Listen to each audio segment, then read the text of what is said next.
what you think about when you're born into a fire.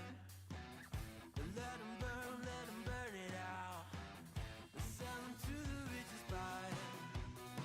They wanna let the world decay. They tell us lies and fade away, fade away. We feel betrayed.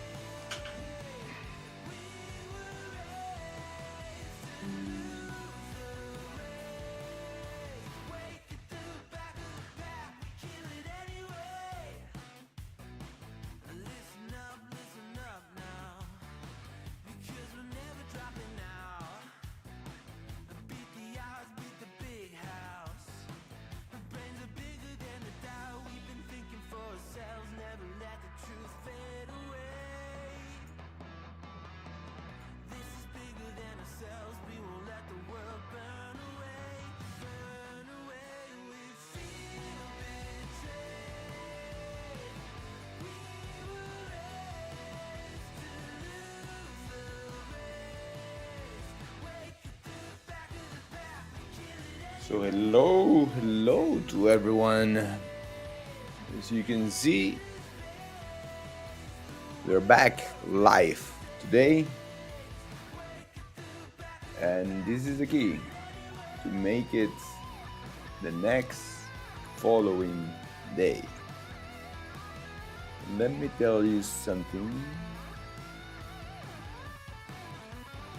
We're back. Just double checking the stream is working, and we have the news of the day. I said it live yesterday, and the market moved. The market moved greatly. Let me go and change the sound of this, and then go to trading. So here we have Trump doubts total access Greenland deal as NATO asks allies to step up.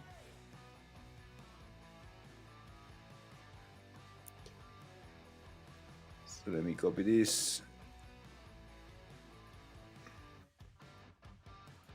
And here, bro. News today. Right? This was written about an hour ago by this platform. So let me go top news. I want to see market moving events. Of course, tariffs off. So market higher. It seems quite simple. It's not that simple. Last news from the last 24 hours. So an hour ago, oil slides. Okay, we mentioned that this administration wants oil cheaper. This was 10 years, 18 hours ago. Oil settled higher. Japan, yeah, it's a big thing there. The treasury bills are going higher and higher. Valero Phillips 66 buy Venezuelan oil cargoes as part of Washington deal with Caracas.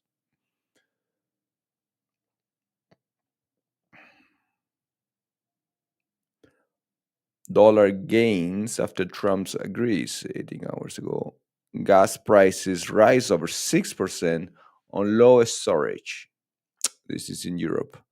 2 hours ago, revenue from product gamble shy of estimates. That's not good, but not major. Global oil demand grows. Gold dips. How much? Let me check. Not that much. This is it. You can see here, right? If these charts are not clear, just tell me. What is the chat here? Is the chat right here? You can type. Let me see. Is it there? Yes, it's there. So I want to double check. It's not there. is there. It's in YouTube chat. So I guess let me see. I have a trade here.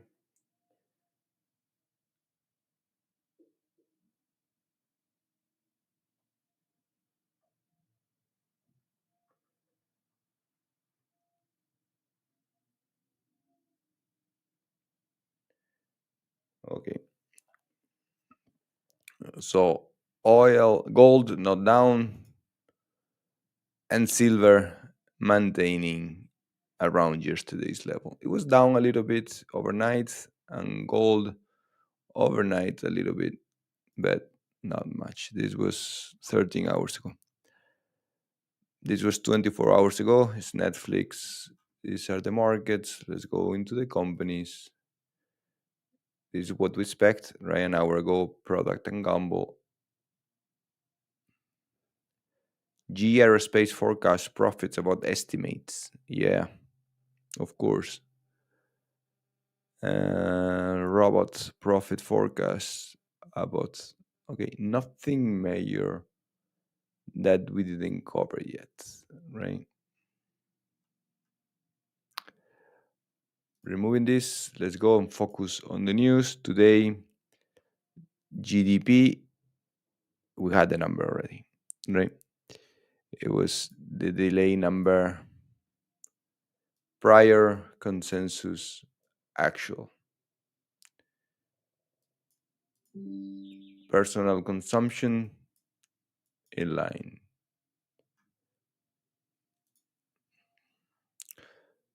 Personal jobless claims. Let me see. Yeah.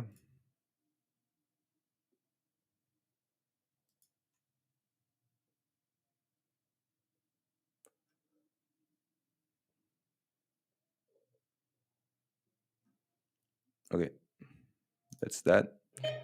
What do we have here? Oh, let me check. I have to work on these signals today. I want to work because yesterday the models were doing amazing things, and I just should take advantage of of this. Yeah.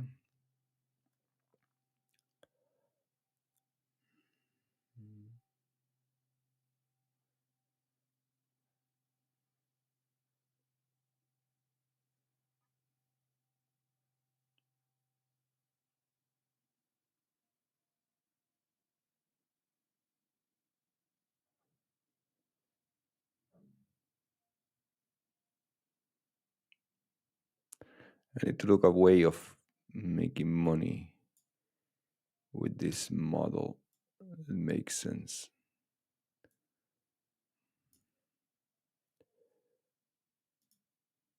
Overall, let's open the drawing tool. Oh, that's not. That's correct. This is the drawing tool. I think this one for Windows is free. For Mac, I paid for it. But what do we have here? Yeah, so similar than yesterday. Okay, let me do. The height was here. We had a sell-off. Now we kind of have an inflation point yesterday, and the market traded higher. The only thing is Europe is not trading higher. Let me check. Let me check. So we go to markets, equities, and we go to futures. We read this. We have Europe. Okay, Euro stock is a little bit higher today, right? Remember, this is yesterday's data, right? As of the close of yesterday. So Europe, as of the close yesterday, was flat. Today, it has captured what the US did, but the US now is continuing, and that's why we have some of these indexes higher than the US as of now. Asia, didn't really capture much. Let me open more markets.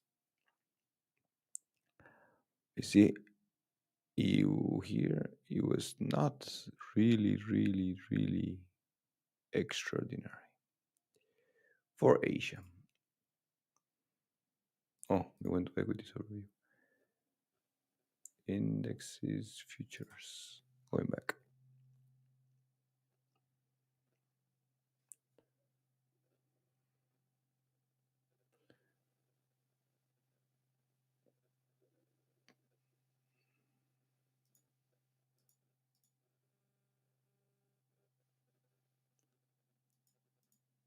Okay.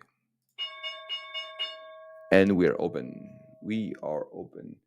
So the main call for today is let's see what how the market behave. We are we close the gap very much, right? So if we put here the yes, we're trading here. Oh no, we have a little more to go. We have about 30 points. The yes is $1,000 per 20 points. So from 50 to 70, that's $1,000 here if we're able to go and close the gap. Market internals, let me show you this with the SPX. What happened here? Market internals.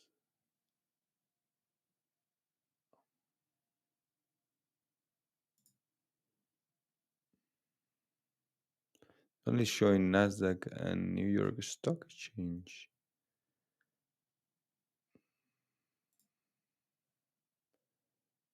Breath.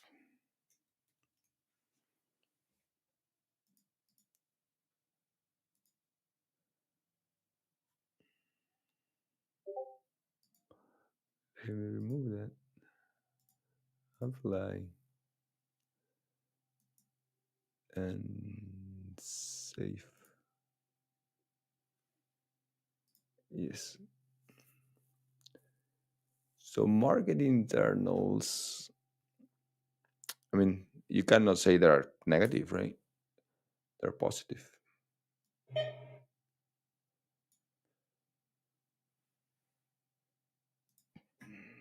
Sending this to Discord.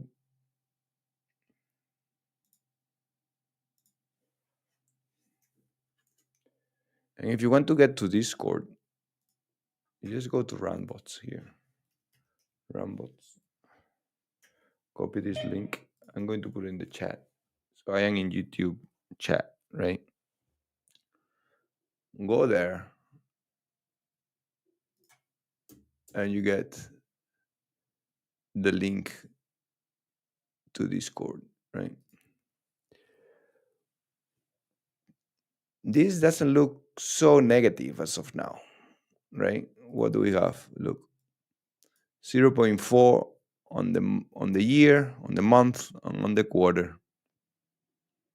But it was a rejection from weekly lows yesterday at change on tonality. And yeah, remember yesterday we were talking a push up, so we got it. The question now is, are we going to get something like this, or something very small, or something large to the downside?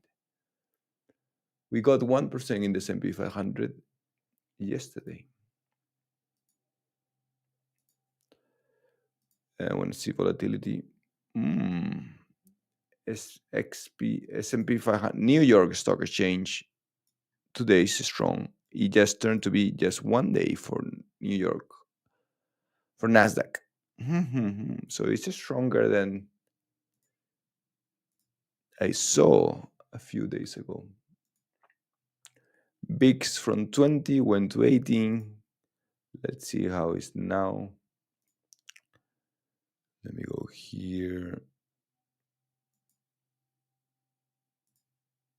3 time frames. 3 time frames. Let me save it with the VIX. Oh, I'm sorry, with the VIX. Save as. Save. Remember, this was the gap. So here we have the gap, but everyone was short here. So we have this spike 220 retracing yesterday, closing at 18. Even if we don't move today, this should trade lower. If it doesn't trade lower without movement, we have to take that into consideration. So far, muted open. This is the open. Not a trend to the upside, not a trend to the downside. And again, that is expected it, right? So some exhaustion here, some exhaustion here. Mm,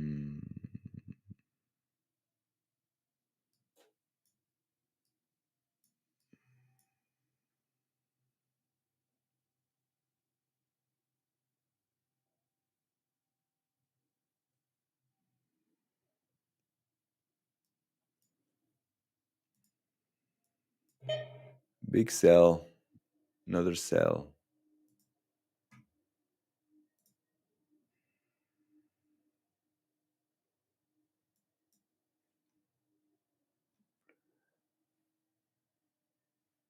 Mm,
to 250, I need 50 more.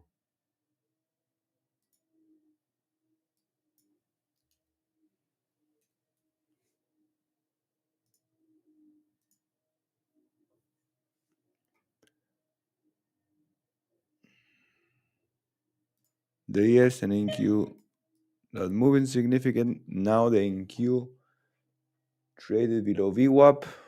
Let me check the others. The others. So ES 50 minutes positive, NQ trading lower. Then we go to the Russell and the YM and stronger. Similar to yesterday, YM and Russell are stronger.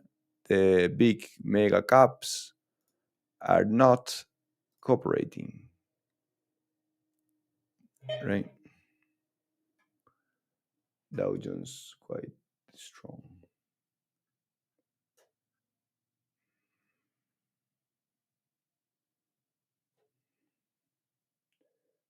Closing this, closing that.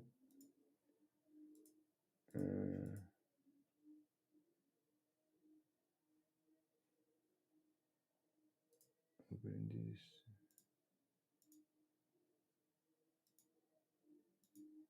Order filled.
Interesting.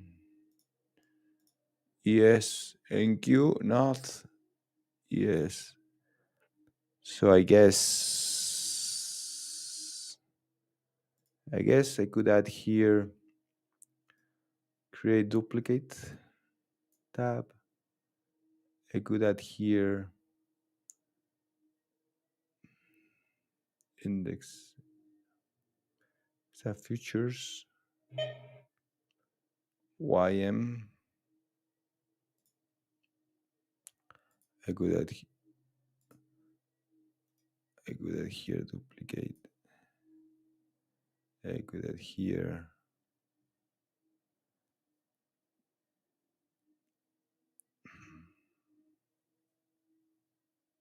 Russell RDY. I need to adjust the bubble breath, right? And make sure this is YM Bloodhound Ultimate YM. Well, let it load. I hope it doesn't freezes. Is loading. YM. And here. Okay.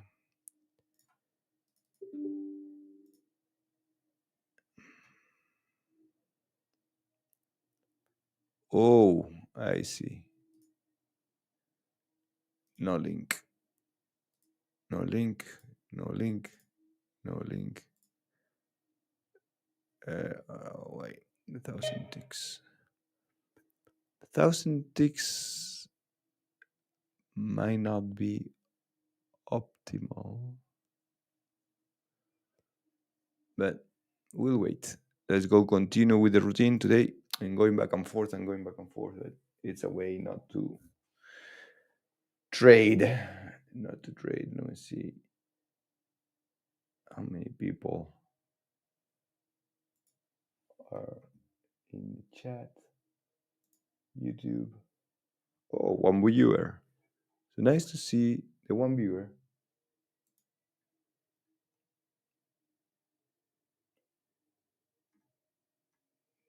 You got want to write something in the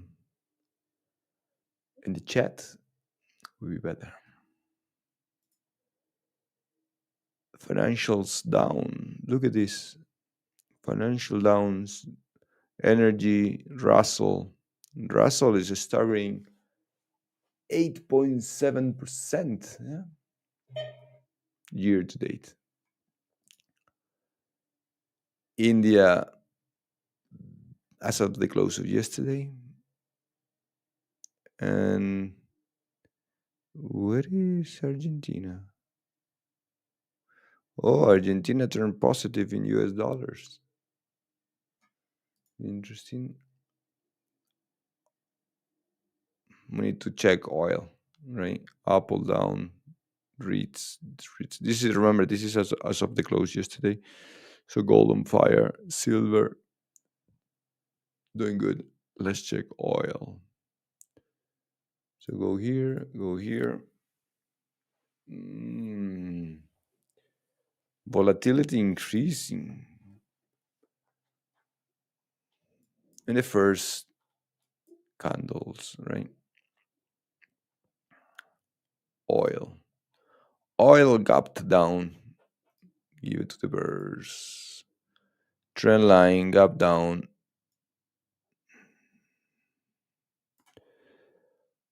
Inside consolidation.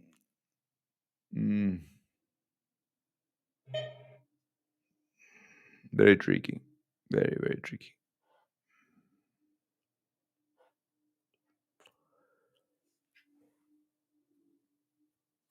I don't know if they're going to be able to take it below 55.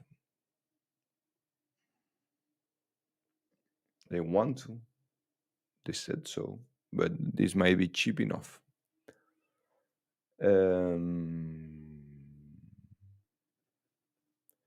Let's check this.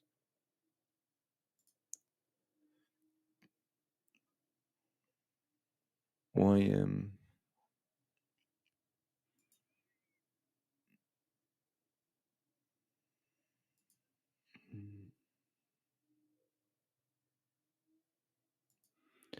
Yeah, this is where we do have the NQ and the other ones just like this. So this is what I was saying. I don't know if for YM 1000 ticks is optimal, and then 50 contracts.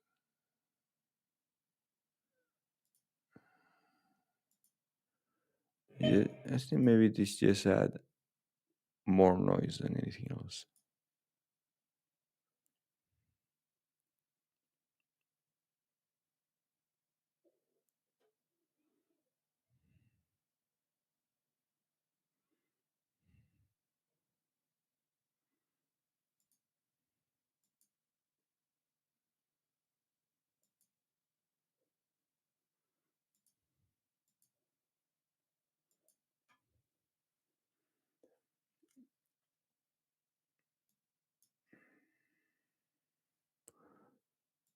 And we conclude. We conclude. I did this analysis on general dynamics. It's in Spanish, but the thing is valuable. Hearing what is the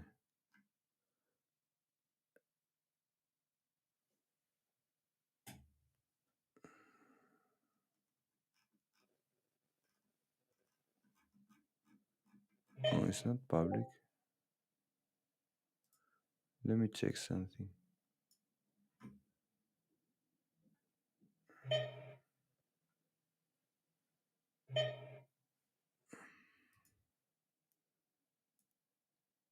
I'm going to put the notebook on the chat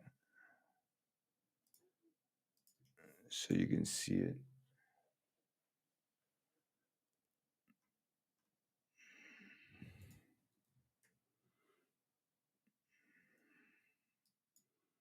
Let me grab this and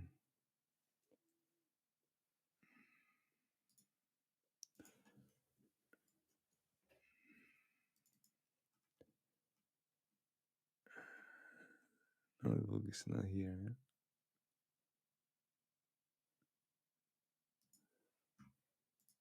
It certainly is here.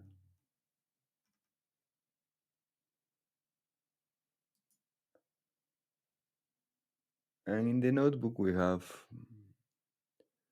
I'm gonna double check a debate. Welcome to the debate. Today we are dissecting a company that has been absolutely tearing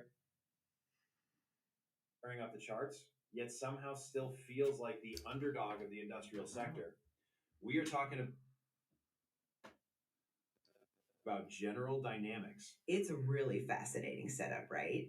As of what, mid January 2026, the stock is hovering right around $368.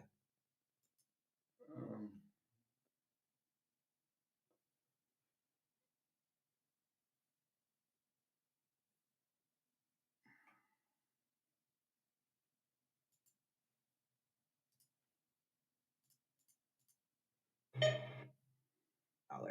It's up over 41% in the last 52 weeks alone. For a mature, heavy industrial defense contractor, that's just a massive move. We aren't talking about some volatile tech stock here. This is a company that builds submarines and tanks. It is a massive move. But the question we're tackling today isn't about what the stock has done, it's about what it does next. We need to decide if General Dynamics is a genuine value play that's still trading at a discount to peers like Lockheed Martin and RTX, or has this 41% rally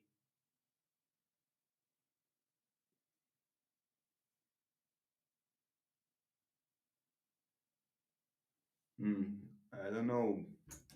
This is not loading as fast as I want. I think it's Gemini. price the stock to perfection, ignoring some very real, very glaring Oh, I wish I could here. I could stop it here. Let it load for a few seconds, and after that, Shouldn't go here. We'll let it load for a few seconds, and after that, the NQ is losing ground with the strong internals. Hello. Most of the sectors now turn negative. Hello.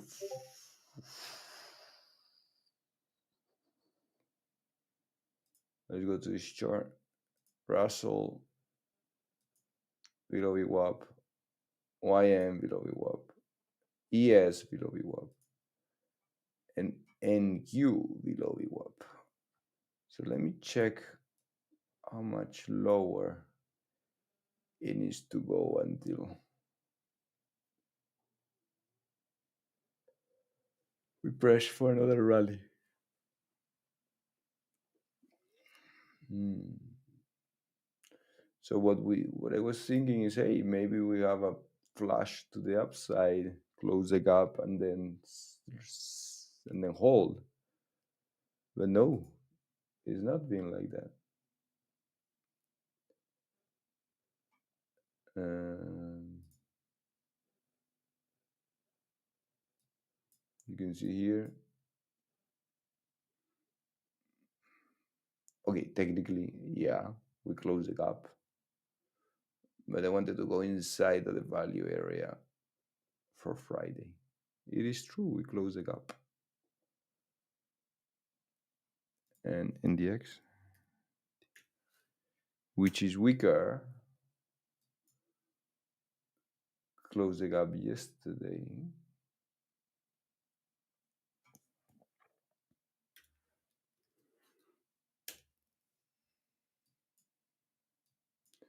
And here, yes, and in Q.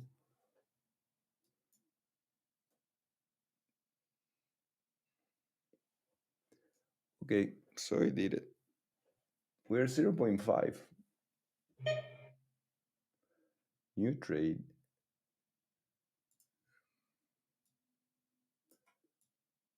I should check the alerts tab.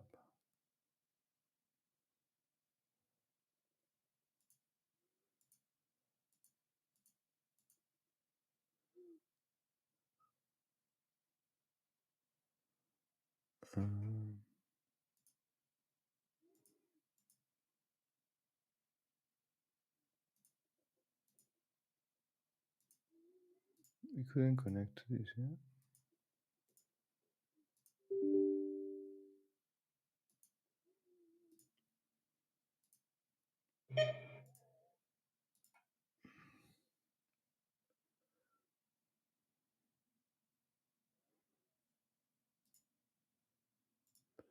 Let me show you the trading terminal.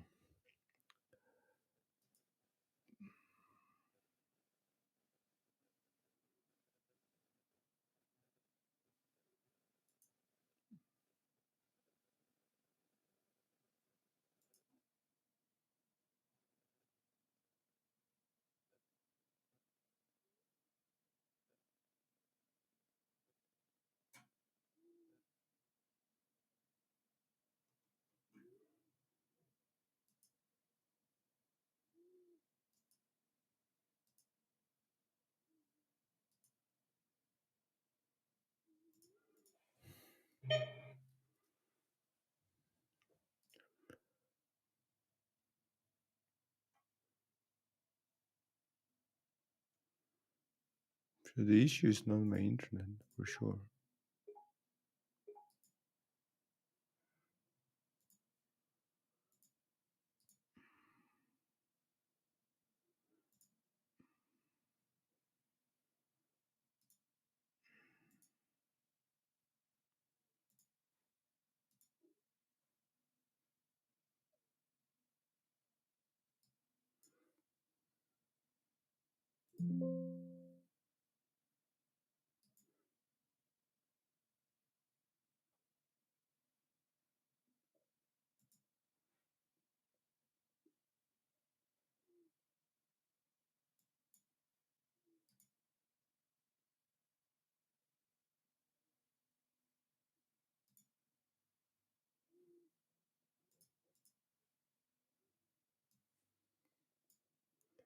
I wish to have the alert log here.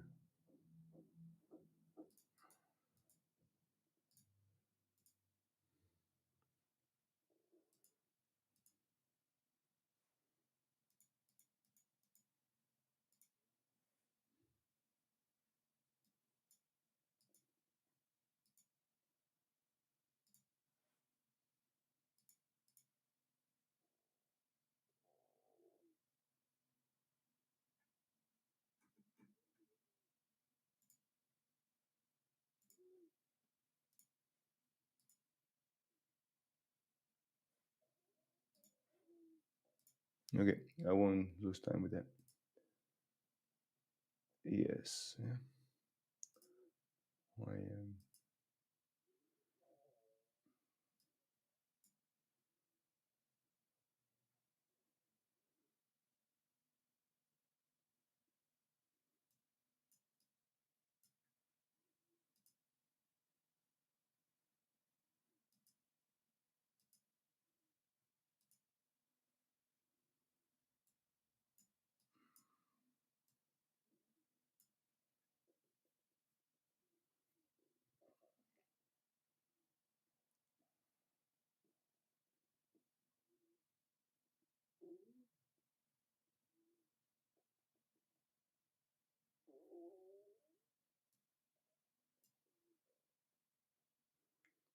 So,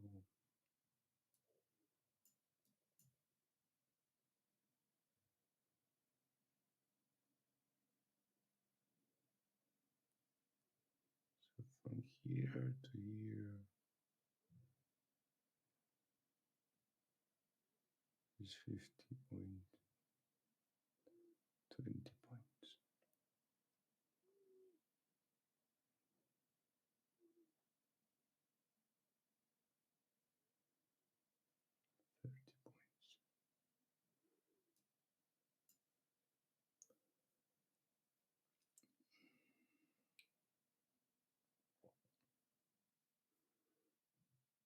30 points.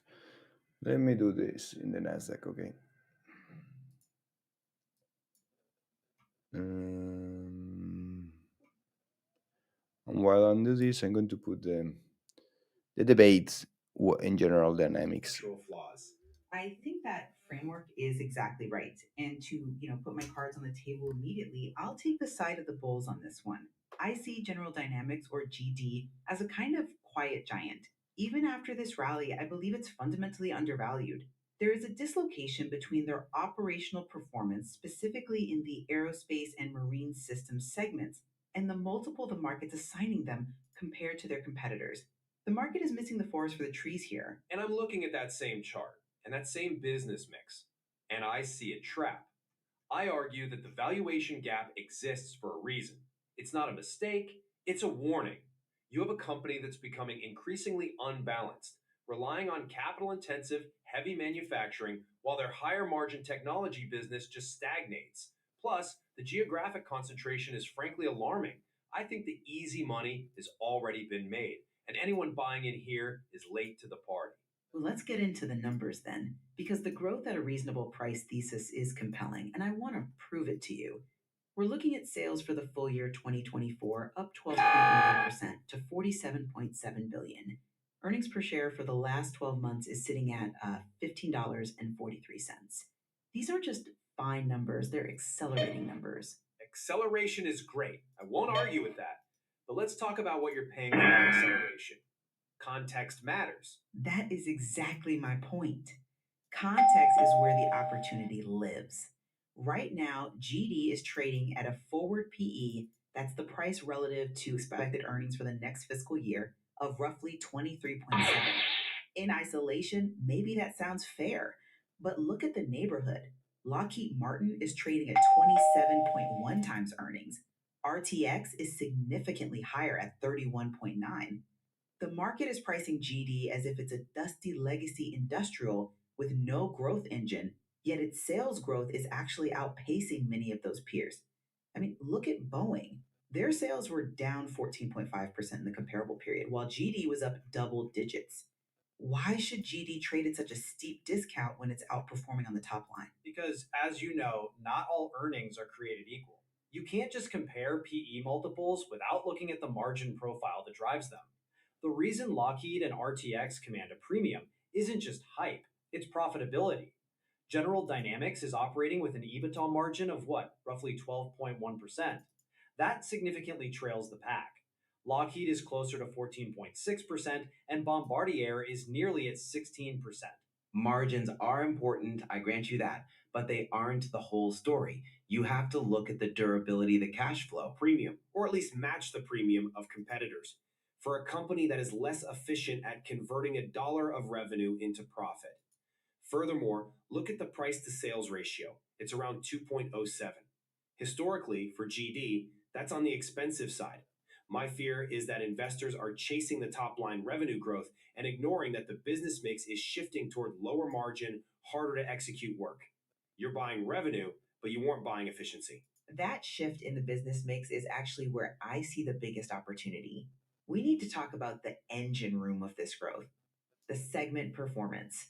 The narrative that GD is just lagging misses the massive success in marine systems and aerospace. This is where the company has reinvented itself. Reinvented itself or retreated? Reinvented. Look at marine systems.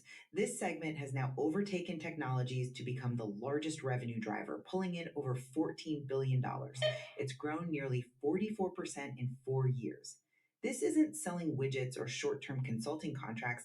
This is the Columbia class ballistic missile submarine program. These are multi decade contracts. It provides a level of revenue visibility that is almost bond like in its reliability. When the Navy orders a sub, that revenue is locked in for years.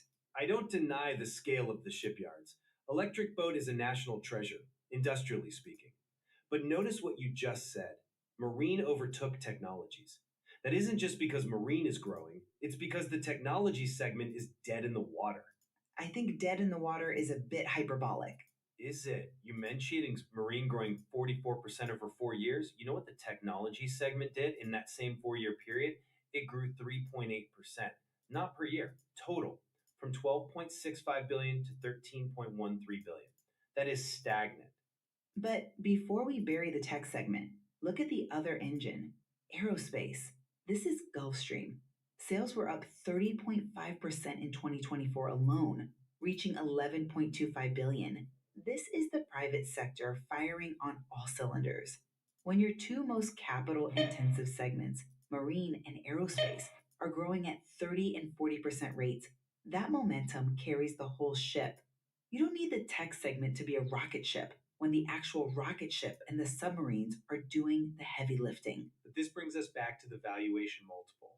You want a tech like multiple, or at least a Lockheed like multiple, for a company that is turning into a pure play heavy manufacturer.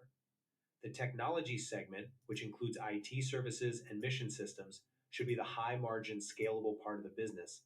That is where you usually get your margin expansion. Instead, it's being eclipsed by shipbuilding. And what's wrong with shipbuilding if the demand is there? It's about capital intensity. Building submarines is impressive, but it is incredibly expensive.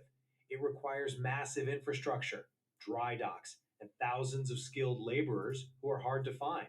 And if one thing goes wrong, one weld issue, one supply chain delay, margins evaporate.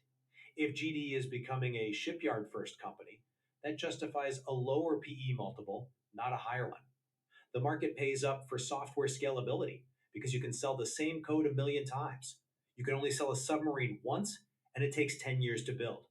The market discounts heavy metal for a reason. I think you're underestimating the competitive moat around heavy metal. You can spin up a software startup in a garage. You cannot build a nuclear submarine shipyard overnight. The barriers to entry are infinite. That protects the terminal value of the business. But let's pivot to how they manage that heavy capital, because this is where the bull case becomes undeniable. We have to look at the balance sheet. I suspect I know where you're going with this. You're going to tell me they're conservative. I'm going to tell you they're disciplined. It's the data point that screams safety. General Dynamics has the lowest leverage in its peer group. Total debt to EBITDA is 1.28. Compare that to Lockheed at 2.22, RTX at 2.52, or Bombardier at a staggering 4.08. We are in an economic environment where interest rates are likely to stay higher for longer. In that world, cash is king and debt is a drag. GD is the adult in the room. They have massive optionality because they aren't servicing a mountain of debt. Low debt is safe, absolutely. I want to argue that it reduces bankruptcy risk. But as an investor, I'm not paying 24 times earnings just for safety. If I wanted pure safety, I'd buy treasuries. I pay for return on equity and return on assets. I pay for management to use capital efficiently. And they deliver there too. Look at productivity. Sales per employee are roughly $407,000. That's higher than Boeing and significantly higher than base systems. They are squeezing more revenue out of their workforce than the competition. That is operational efficiency. But are they squeezing enough return out of their capital? Their return on assets is 6.8%. That's a solid baseline, sure, but it suggests they're underutilizing that pristine balance sheet. If Lockheed is running hotter with more debt, but generating significantly better margins and returns, they are doing a better job for their shareholders. Or Lockheed is taking on more risk that hasn't materialized yet. Perhaps. But look at the EBITDA margins again. 12.1% for GD versus 14.6 for Lockheed. That is a massive gap in this industry. If you are running a capital intensive business like shipbuilding and your margins are stuck at 12% while the jet and missile makers are at 15 and you refuse to use leverage to juice returns, where's the catalyst for the next leg up? You are relying entirely on the government ordering more ships to drive growth because you aren't manufacturing your own growth through financial engineering or margin expansion. Which brings us to the customer. You view their reliance on the US government as a weakness. I view it as the ultimate competitive advantage. You asked where the growth comes from. It comes from the biggest defense budget on the planet. It's a single point of failure. We have to drill down on this because I think the market glosses over it. $39.7 billion of their sales comes from the United States. That's 83.3% of their entire revenue stream.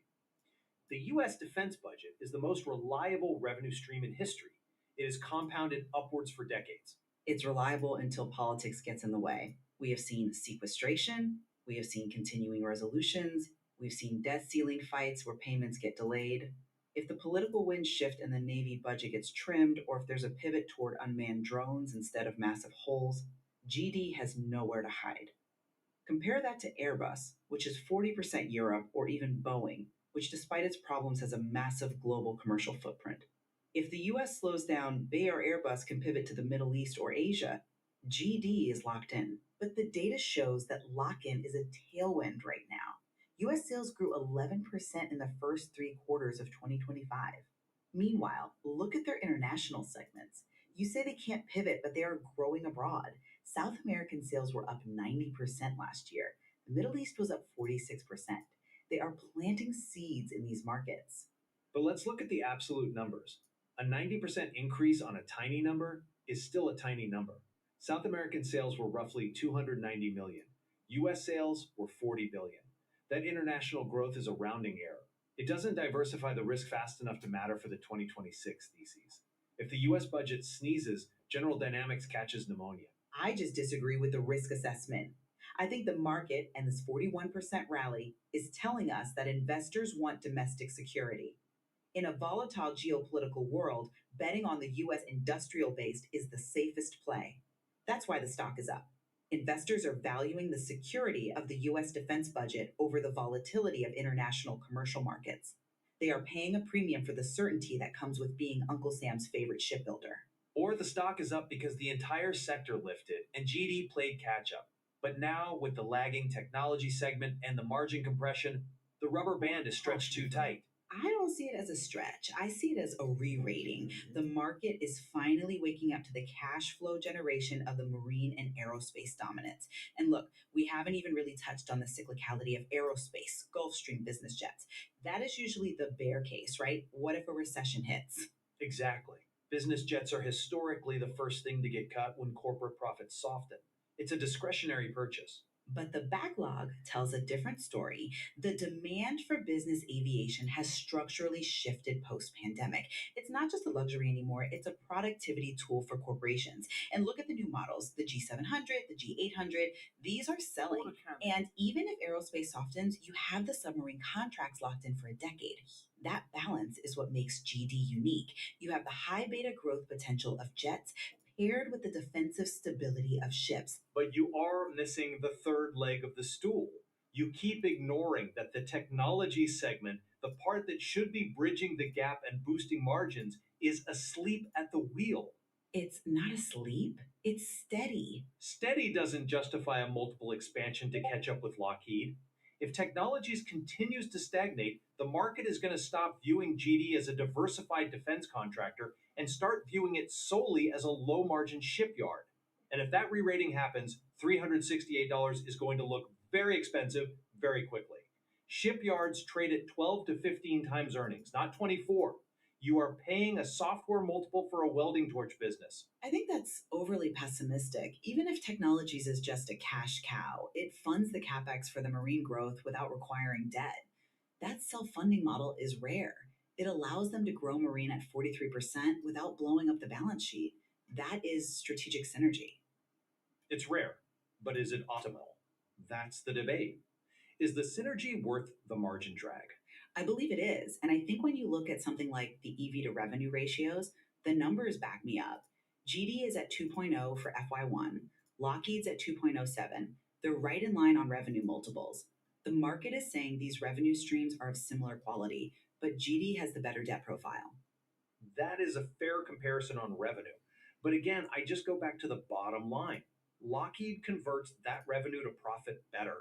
But let's look at the shareholder return. ROE is 17.4%. That's a healthy number. It might not be the highest in the class, but combined with the safety of the low leverage, it offers a risk adjusted return that I think is superior. If you're a conservative investor, do you want the highest possible ROE with high debt or a very strong ROE with almost no debt? I want the stock that isn't priced at a 52-week high with deteriorating margins. That's my sticking point. Deteriorating is a strong word. I would say shifting. Shifting downwards. Shifting towards longer term stability. The margins on a submarine might be lower than on a software license, but the contract length is 5 times longer. I will take 12% margins for 20 years over 15% margins for 2 years any day. And that's a valid philosophical difference. Order But submitted. does the current stock price reflect that? A 40% run up suggests the market expects growth, not just stability. If the growth doesn't materialize, especially in tech, the stock has a long way to fall. Look, we're looking at the same data and seeing two different futures. From my perspective, the path for General Dynamics is clear. This is a mispriced asset in a high demand sector. You have a company growing sales at nearly 13% with the absolute best debt profile in its class. It's leading the charge in critical defense sectors like marine and aerospace, and it's trading at a discount, 23.7 forward PE, compared to peers who are carrying twice the debt load. For the risk averse growth investor, GD is a buy. And I remain unconvinced. The valuation gap you cite isn't a mistake, it's a pricing of risk. You're paying a premium multiple for a company with lower profit margins than its peers, a dragging technology segment that hasn't grown in 4 years, and an extreme reliance on a single customer, the US government. After a 41% rally in a year, the risk to reward skew is just unfavorable. The market is priced in the boom, but it hasn't discounted the structural drag. It is certainly a complex picture. It is. And for those listening, if you are watching this stock, don't just look at the submarine orders. Look deeper into the technology segment reports in the coming quarters. If you see a turnaround there, if Order that growth filled. rate ticks up from 3.8%, that could be the tiebreaker that justifies the bull case. That is the key metric, the watch. Thank you for listening to the debate. We'll see you next time. Oh, this was quite an interesting thing from Gemini. Oh my God. This is unbelievable. So that was a report. I downloaded about 200 pages of data, and that was a report on General Dynamic. I asked Gemini to do a debate between the pros and cons of holding these stocks or not. Let me open the reports here. I also did 10 slides, right? GD momentum value. So we listen to the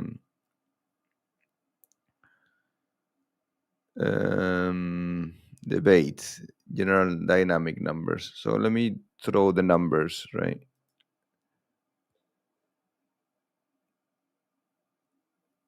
So this is a presentation on the numbers. It's 5 minutes long. Let's see if I can show you dynamic numbers. I want to show my user. So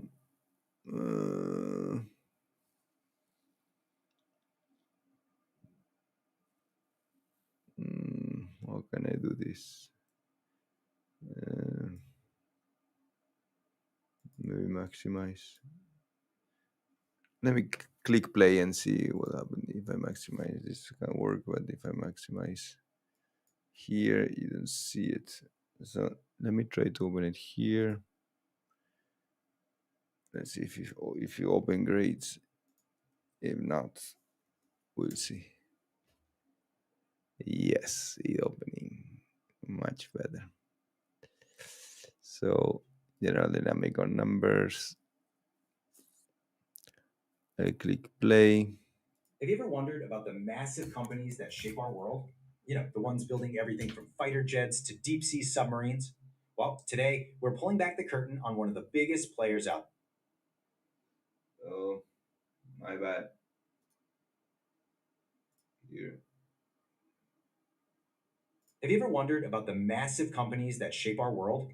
You know, the ones building everything from fighter jets to deep sea submarines? Well, today we're pulling back the curtain on one of the biggest players out there, General Dynamics. Let's get right into the numbers. So, just to wrap your head around the sheer scale we're talking about, look at this number, almost $48 billion in sales projected for 2024. Wow, this isn't just a company, it's a global economic force. But how on earth does a company this huge actually make its money? Let's break it down. All right, here's our game plan. We'll start by getting to know the company. Then we'll follow the money to see exactly where all that revenue comes from. After a quick financial health check, we'll see how they stack up against their rivals, and then we'll wrap it all up with the big picture. Okay, first things first. Let's properly meet this industrial giant. Who exactly is General Dynamics? So, here's the quick rundown. They're a US based titan in the industrial sector, operating out of Virginia. And they're powered by a massive workforce. We're talking 117,000 people, all led by CEO Phoebe Novakovic. And with a market cap that's knocking on the door of $100 billion, dollars, well, that tells you a lot about their financial muscle. All right, so we know who they are, but the big question remains, how does that profile actually translate into billions of dollars? Where does the money really come from? Well, it's not just one thing. The company's business is pretty neatly split into four main chunks. If we look at the 2022 numbers, you've got aerospace leading the charge, bringing in almost a third of the revenue. Right behind that is marine systems, followed by their technologies and combat systems divisions. It's a really diverse portfolio. And we're not talking about just anything here. These segments produce some of the most incredible, high tech stuff on the planet. I mean, think about it. From the crushing depths of the ocean with nuclear submarines, to the front lines with tactical vehicles, and soaring high above it all in private jets like Gulfstream. They are literally everywhere air, land, and sea. Now, if there's one single thread that ties all of this together, it's this number right here. A full 60% of the company's revenue in 2022 came from just one customer, the United States government. This relationship isn't just important, it's the absolute foundation of their entire business model. A multi billion dollar revenue stream is great, of course, but is the company actually healthy on the inside? Let's pop the hood for a moment and check the financial vital signs. Let's start with net income, basically pure profit, over the last 5 years. See that? It is incredibly consistent. Yeah, okay, there was a little dip back in 2020, but the numbers are always hovering right above that $3 billion mark. That kind of stability is pretty impressive, and it points to a very robust and predictable business. Now, to dig just a little bit deeper, we can use a handy metric called return on equity, or ROE. And don't worry, it sounds more complicated than it is. It just tells you how good a company is at making a profit from the money its shareholders have invested. A higher number here is a very, very good sign. So, what about General Dynamics? Well, their ROE is a very solid 17.4%. And what that tells us is the company is super efficient at turning investor capital into actual profits. It's a clear sign of a really well run ship. Okay, so their internal numbers look pretty strong. But a company doesn't exist in a bubble, right? To really get the full picture, you've got to see how they stack up against the other big players on the world stage. And in the global aerospace and defense arena, you've got some serious heavyweights. We're talking about Europe's Airbus, their American rival Boeing, and the UK's BAE Systems. Just looking at the sales projections for 2024, you can see General Dynamics is a major force, but it's definitely not alone at the top. Yeah, when you see it laid out like this, it's really clear. Airbus and Boeing are kind of in their own weight class when it comes to sales. But look at General Dynamics, holding down a very strong third position in this elite group. They have absolutely carved out a massive piece of the market for themselves. All right, so we've covered a lot of ground: their products, their finances, their competition. Let's pull it all together. What are the big things you should walk away with from all this? Okay, let's recap. First off, General Dynamics is, without a doubt, a massive and remarkably stable leader in its field. Second, their strength comes from not being a one trick pony. They're diversified across those four key high tech segments. Third, and you got to remember this one, that deep relationship with the US government is central to their entire operation. And finally, the numbers don't lie. It's a consistently profitable and financially healthy company. And all of that leaves us with one final really important question to think about: that deep reliance on a single government. That's both an immense strength and potentially a long term risk. So, the big question for the future is this: how will a giant so anchored to one nation navigate the shifting tides of global politics and technology? Something to chew on. Okay, that was the by numbers. We have also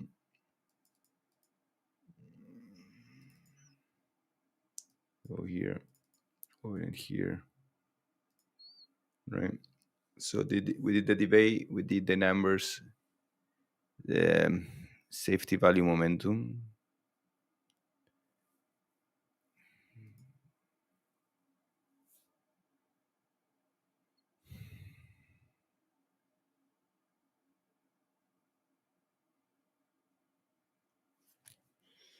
So this is a presentation with the key numbers, right? Executive summary,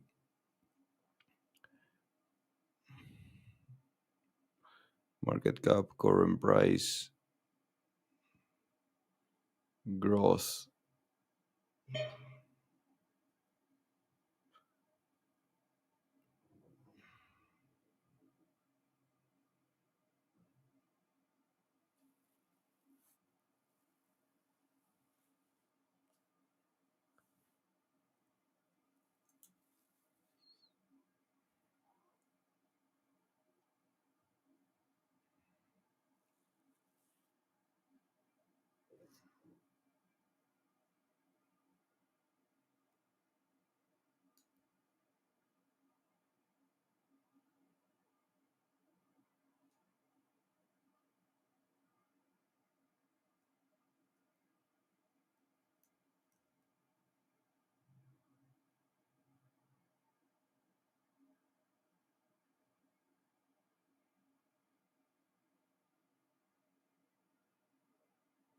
Yeah, this is what the podcast says. Yeah, like sales to South America double, but it's a big number for nothing is nothing. Yeah. Very interesting, unbelievable.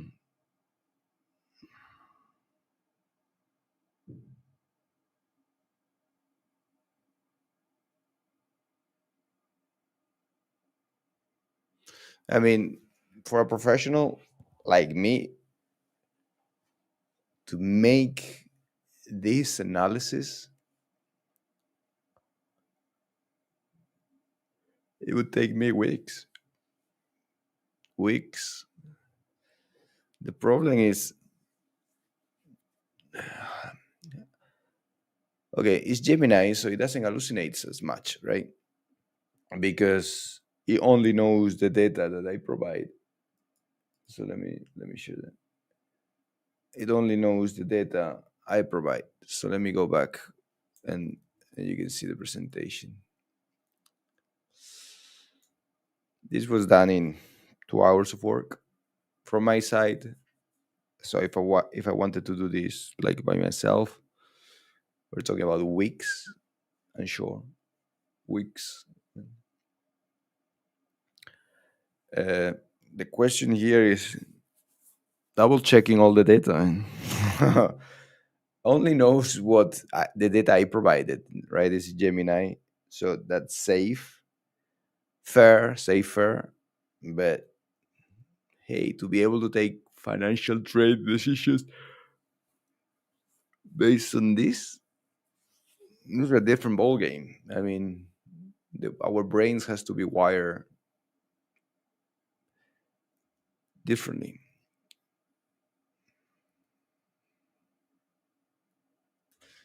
Yeah, this is exactly what I was talking about. Yes, South America sales grew like crazy, but so what? It was a very small number to begin with. Sales per employee is 400. Yeah.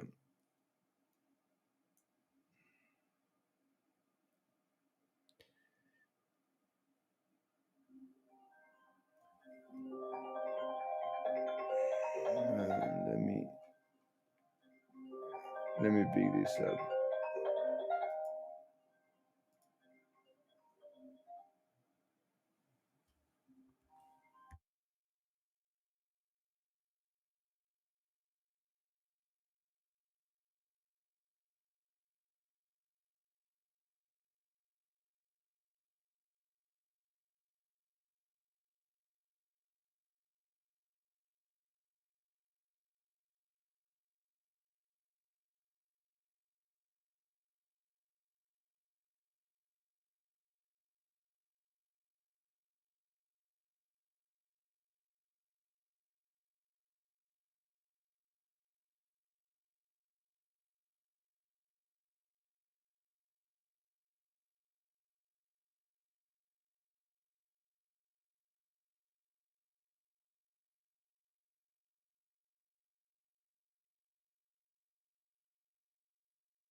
So here we are. Yeah, it's trading at a discount, clearly. Financial health, general dynamics, debt to equity ratio. In the leverage sector, general dynamic maintains conservative leverage on a quick ratio of 0.8 to 1. Dividend track record safety, quarterly momentum, double digit growth continues, scorecards, writing quality, the deconstruction, risk factors, areas to watch, innovation, Boeing.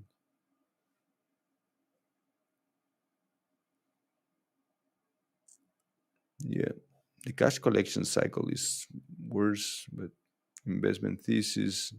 Let me go strong momentum, safety, value, income, stability in motion. That's very interesting. It has to say, this is unbelievable. So we did the value, the drop, the JC, general dynamic thesis.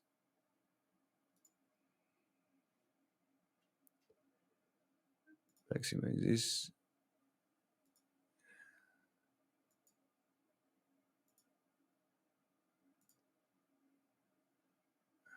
It has a play button, but start slideshow, download, run, or share.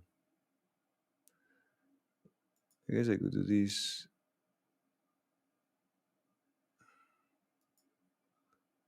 Oops, that's what I don't want. That I didn't want my email, and it showed my email. I will have to cut this. What time is it? About 4:30, right? 4:30. Let me write that down.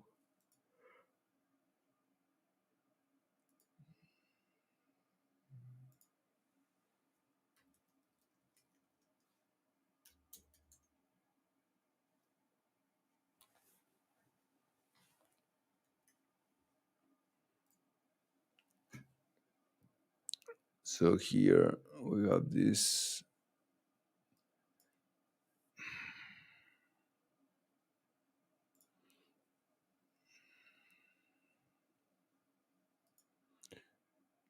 AA.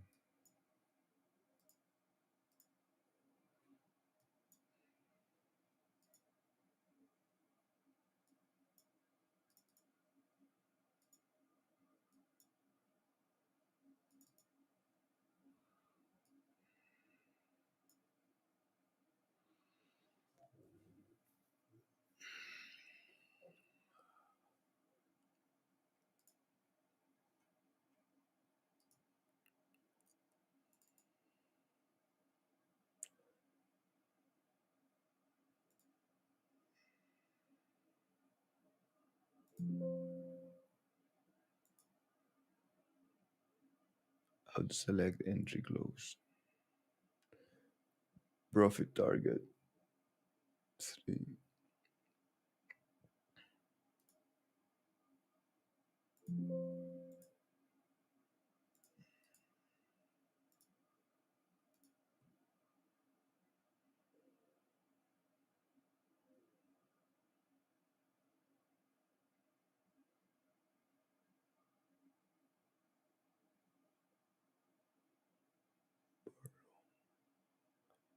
Bar low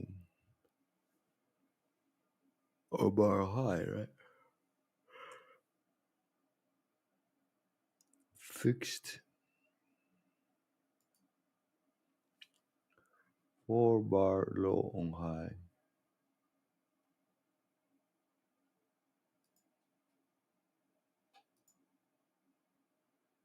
Trading.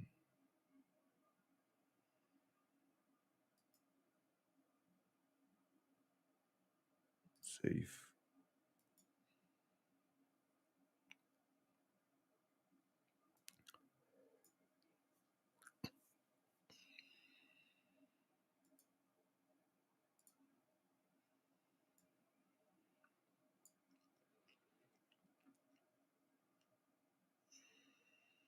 Performance. Break even. Preview short. Preview long. Preview short. Long.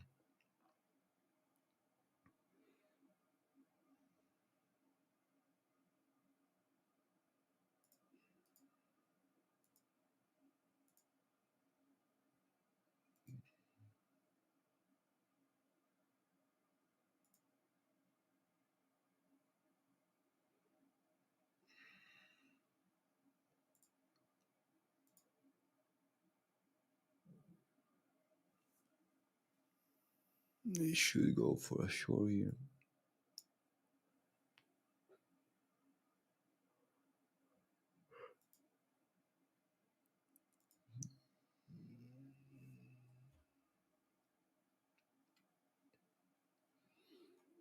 Autofill.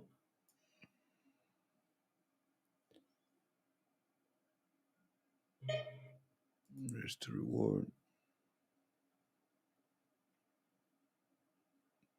Show long.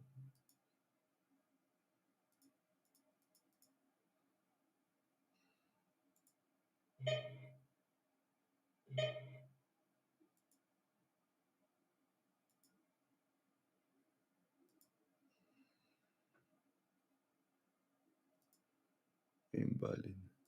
And show.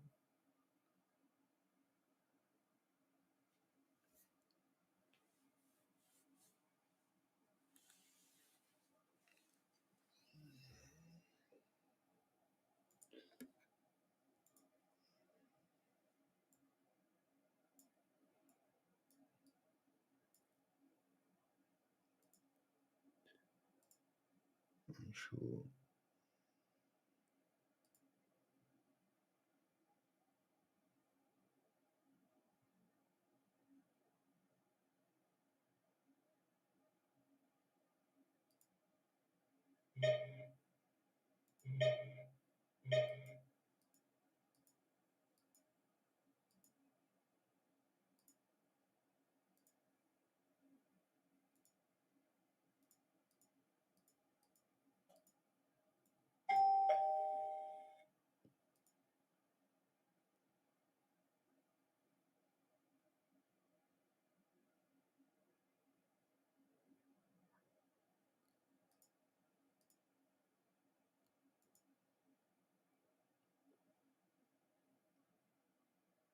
Order submitted.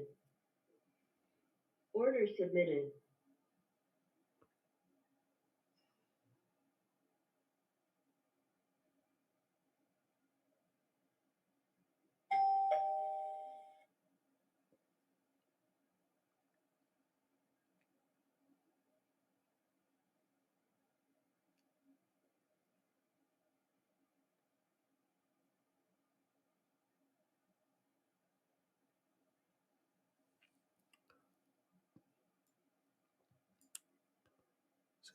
One, two, three, four. It will move here in the next candle.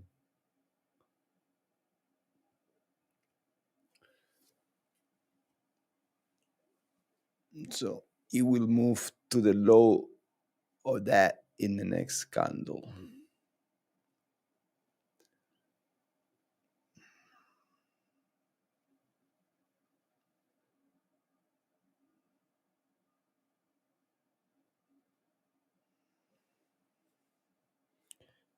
Risk reward 2, risk 3, risk 500, 700 bucks. So now I moved here. Now it will move here. Mm,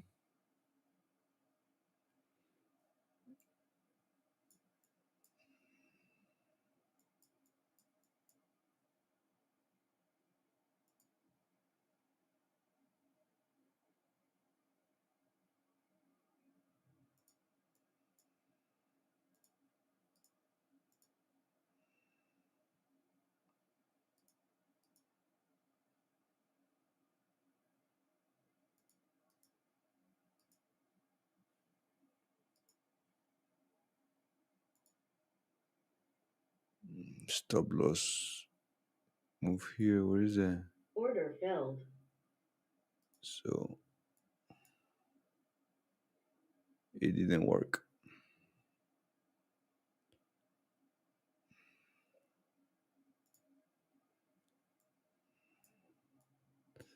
Plan long,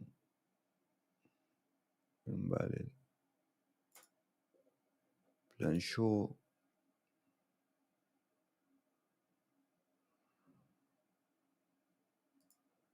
plan long, invalid. Plan short.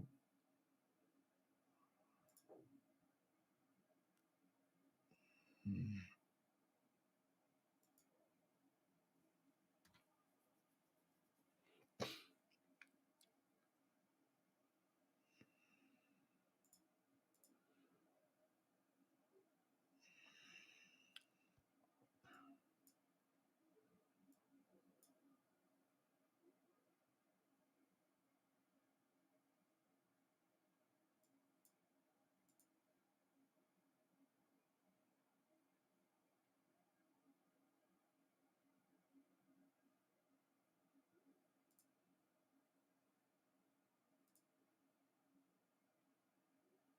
It's funny that planning the long,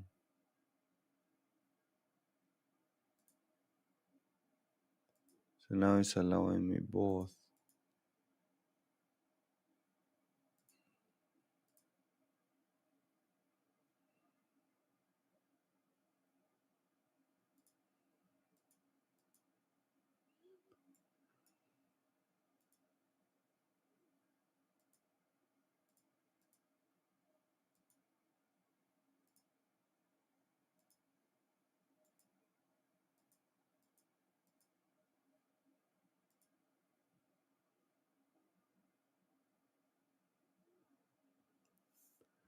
Price going up and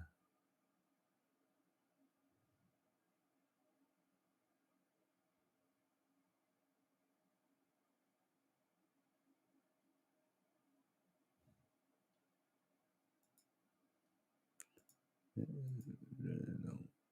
Really long is invalid.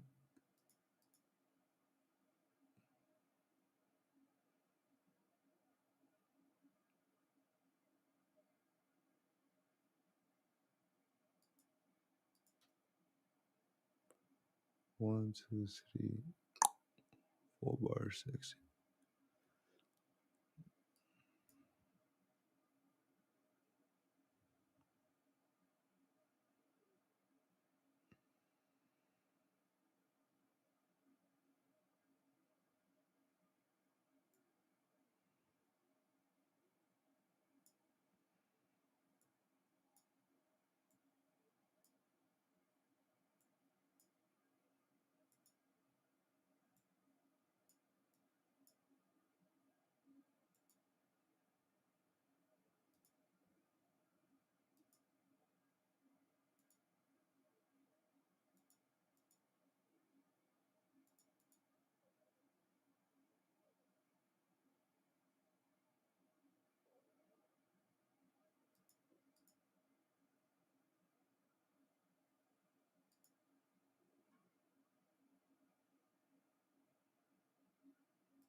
Order filled.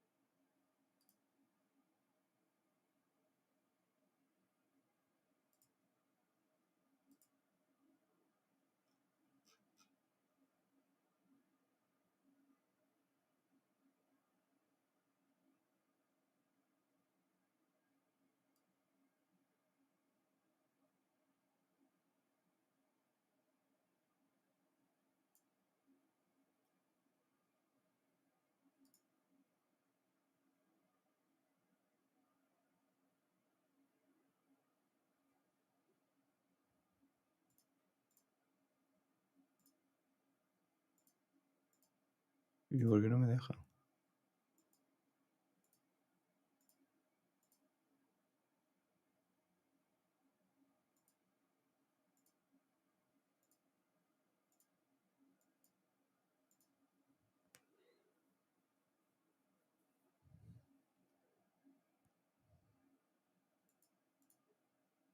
Order submitted.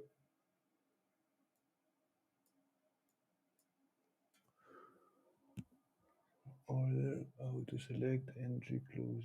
Order submitted.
There is a new signal.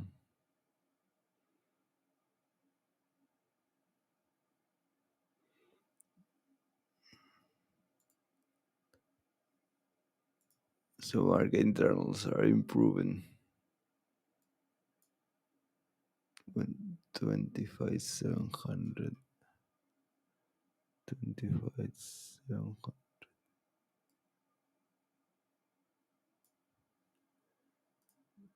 27,700. Yeah.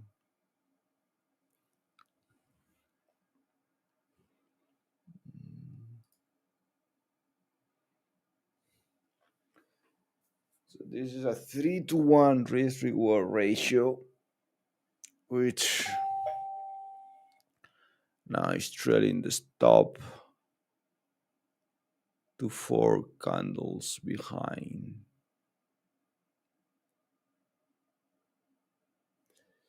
So the risk was 280, the reward was 1,800. 6-to-1.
Order filled.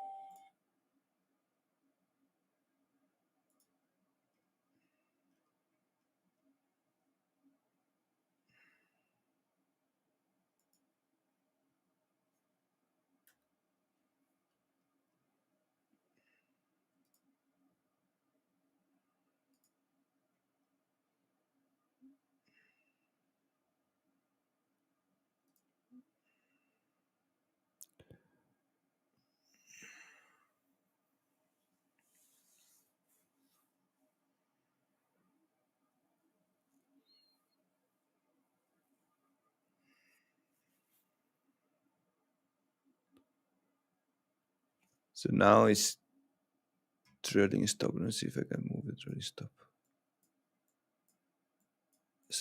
Oh yeah, allows me to move it. So it allows me to move the trading stop away. The trading stop will be here. These dots. These are the high.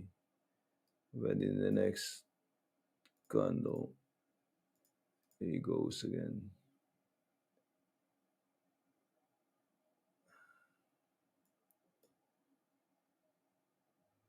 It should have been stopped there.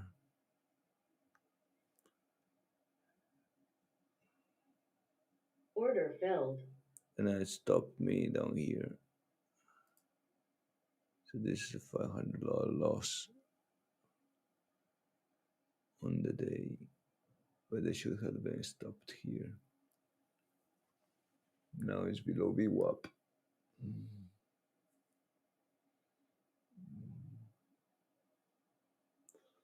So if I want to go long, it doesn't allow me.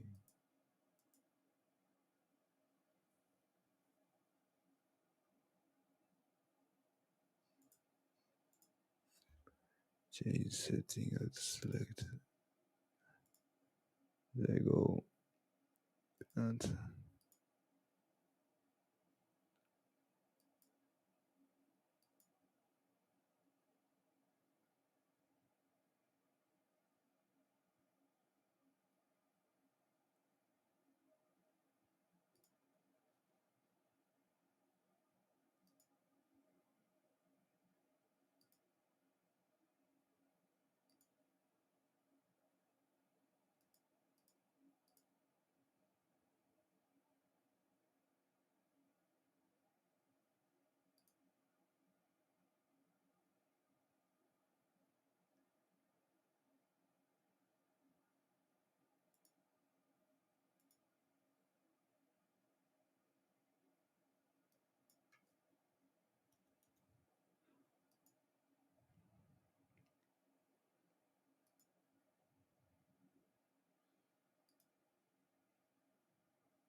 Order submitted.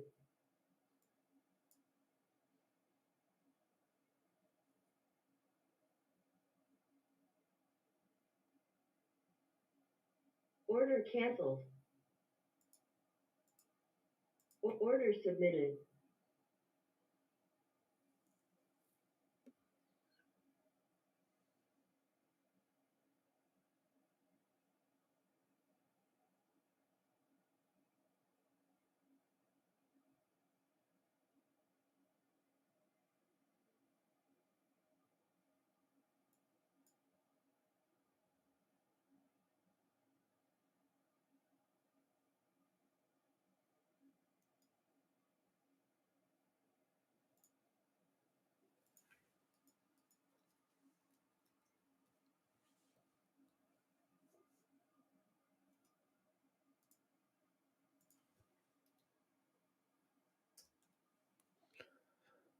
line.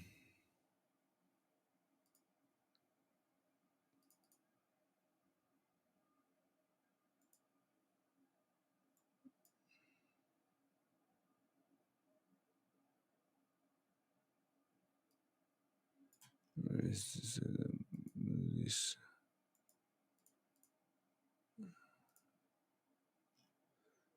Yellow.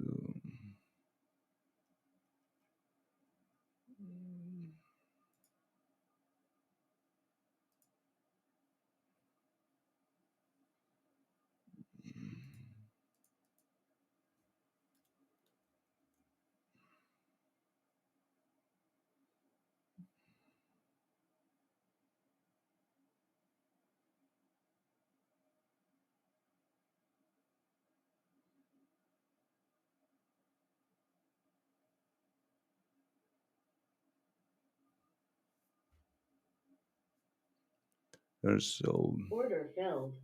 that it went to the other side of the VWAP,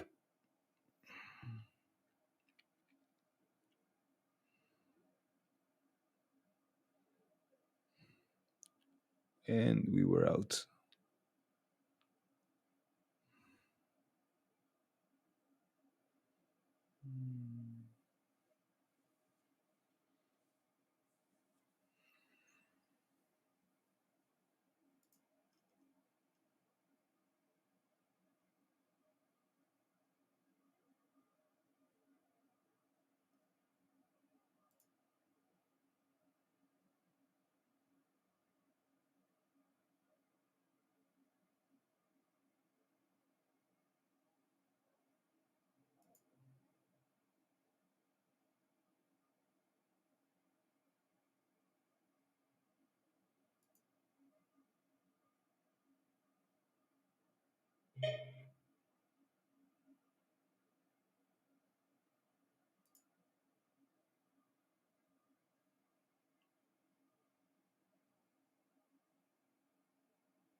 So market intel is still improving. Now we have a 50 minutes candle negative. This is going to hurt.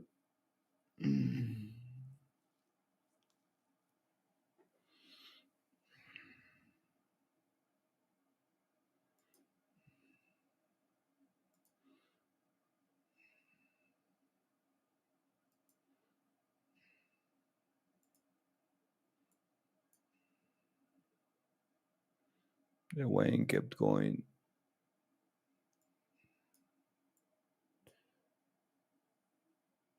So everything is above VWAP except the NQ.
Order submitted.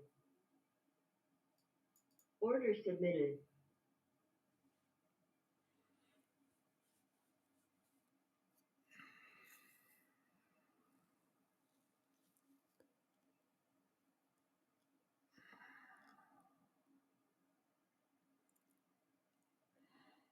Hmm,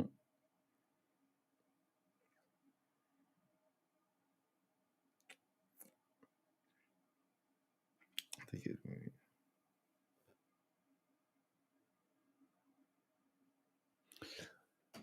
Okay, okay. So let's see what else we have here. Let me check. We're live, right? Play. What was that? We're alone, right? Another long, but street racing. The question is the low of the four candles is going to move again. It's going to give us. It's going to take us, right? Let's do this. Dynamic. General dynamic, right? Strategic performance and financial outlook. Investment thesis 2026 forecast analysis. All sec optimized score of large carp. Solid revenue base. Analyst consensus is a buy. Beta to the S&P 500. It's 0.5. Market leader anchored by strong fundamentals. Diversified revenue architecture across four strategic pillars.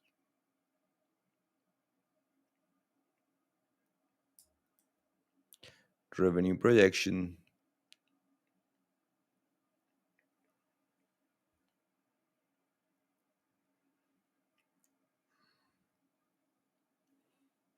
So 3 billion more each year. Consensus earnings.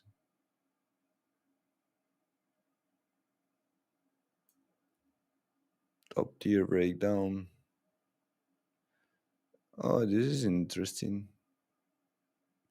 So this is an Excel, a PDF based from an Excel where I have this chart and it translated the whole entire chart into the same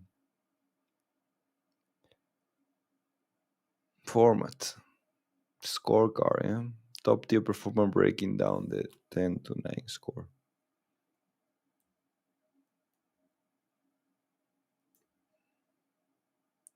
Low volatility safe haven investment. Standard deviation is 1. Intraday swing is 1.8. Beta.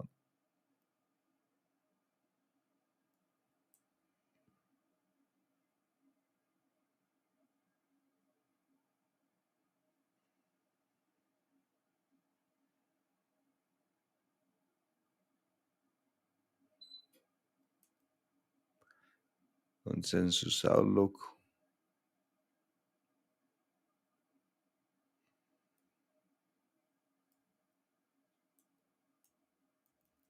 And that's all.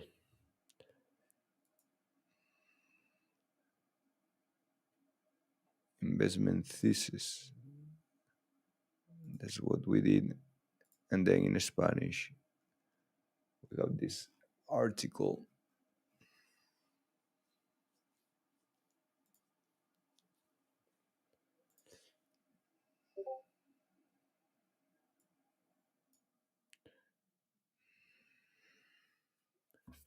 Análisis de inversión estratégica general dinámica, perspectiva long and short. Análisis de inversión estratégica, perspectiva aerospace, en el 16 de marzo.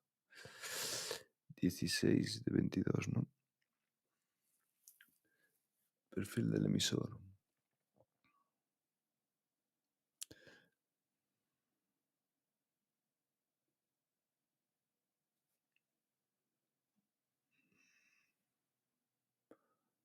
SG, G,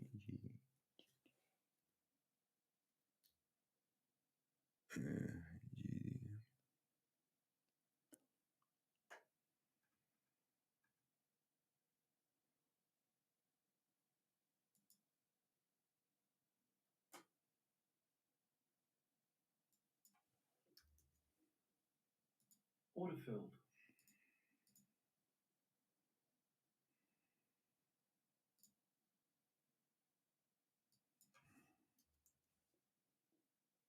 Order filled.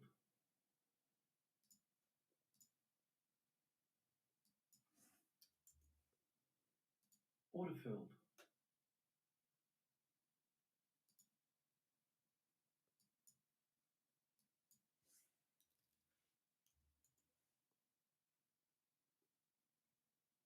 Order partially filled.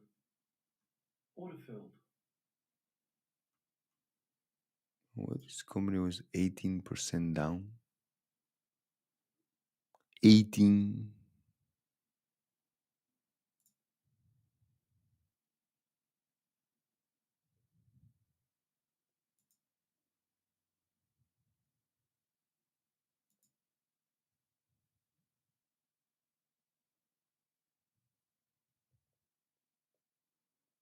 And this one was 15.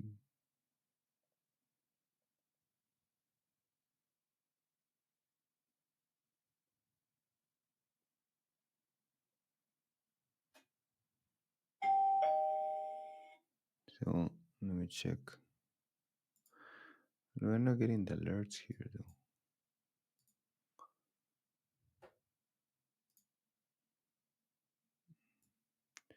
This is how it's looking. Went here. This is the Drake signal. The next chart it just went down nasty. And 1, 2, 3, 4. So the problem is the trailing stop is an issue because having a 5 to 9, sorry, a 5 to 1 risk reward ratio with a trailing stop of 4 candles, right, is never going to work. So let me remove. Let me see if I can remove stop loss.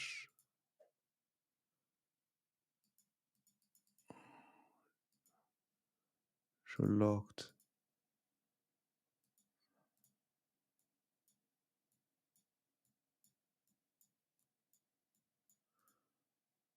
So now I have the trail, and this is locked. Global auto trading locked. Pretty sure, pretty long. Let's see what's waiting to happen. Right. We have all the indexes here pushing to new high, almost YM, ES, and NQ just lagging.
Mm.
So finally, so Russell continues.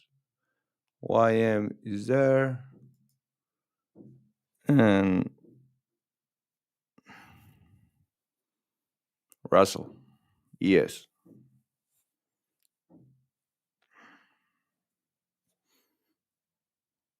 Russell long,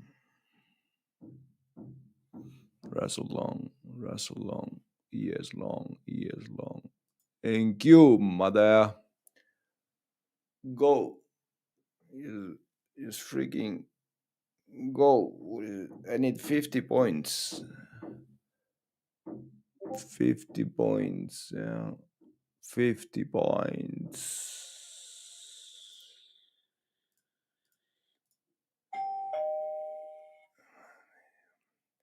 I want to see reject the 5 million fair value up. Mm.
So that's a new sound, but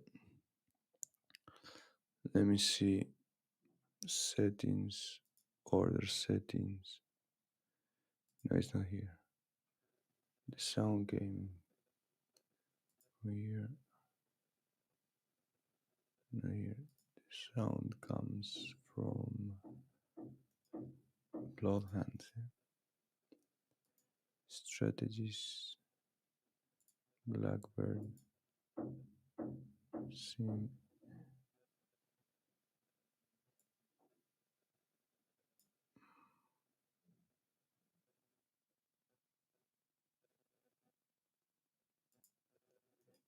indicators, yeah. Bloodhound alert.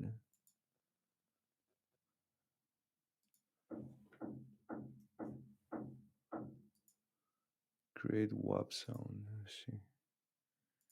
Create. Create.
Thank you.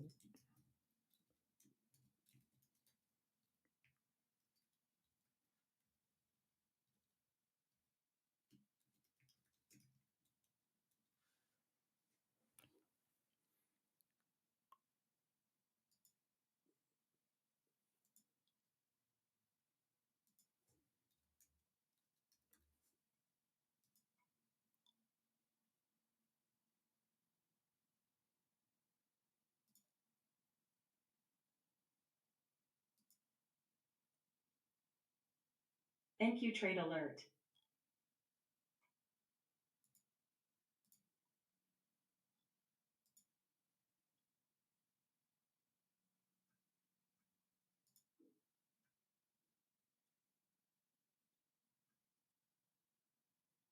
NQ trade alert. Alert. Thank you. NQ trade alert.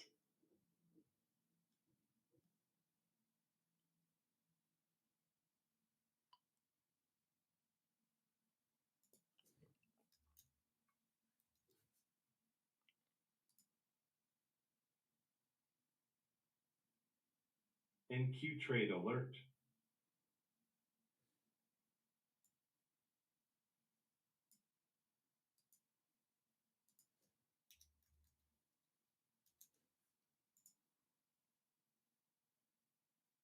NQ trade alert.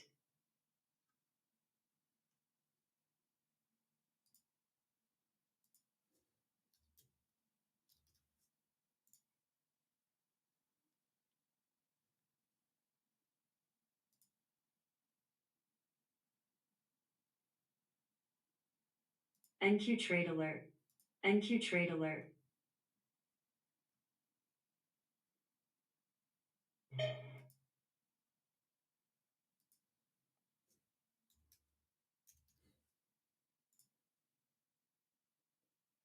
NQ trade alert.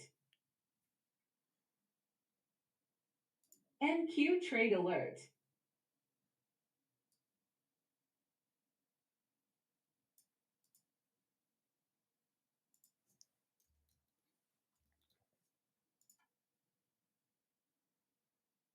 NQ trade alert.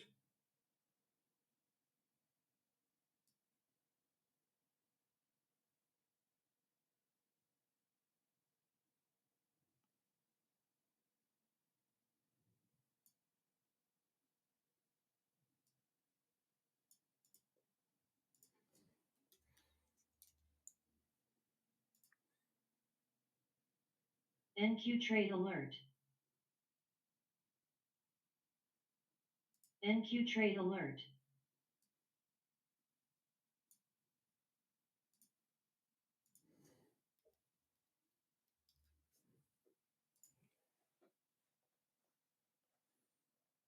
NQ trade alert. So you can see what I'm doing. Let me check. Show you here.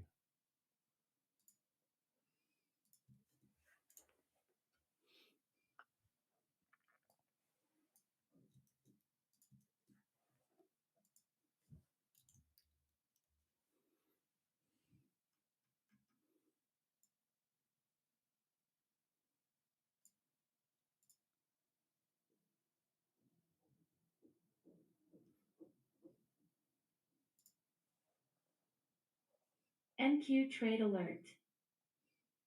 Oh, that sounds good. NQ trade alert. NQ trade alert.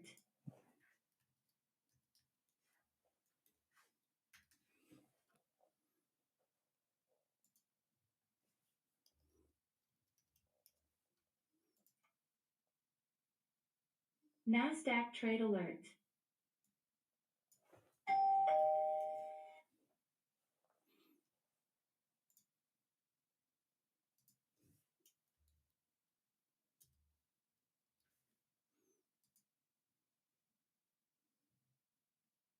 NDX trade alert. NDX alert. Yes.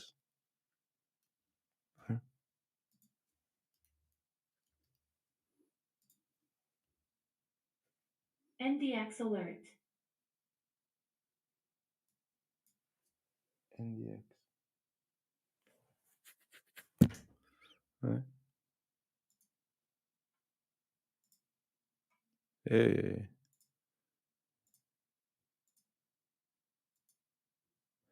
No, I don't want MP3. I want WAB. I don't want MP3.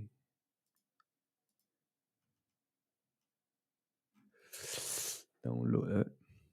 NDX alert.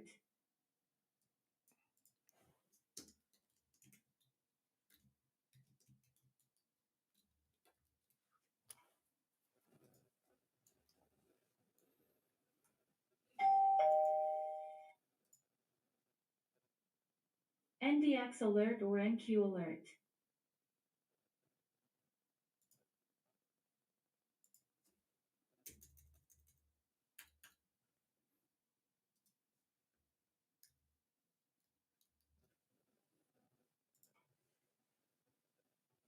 NDX alert.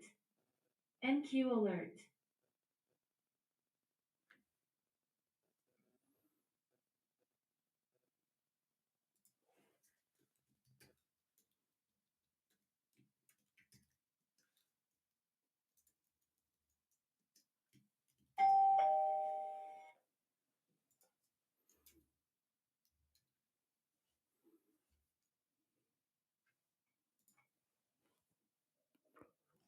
Oh, you have hit the limit version.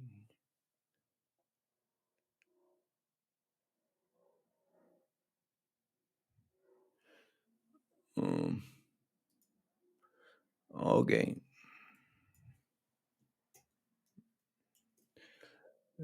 Text next to WAB.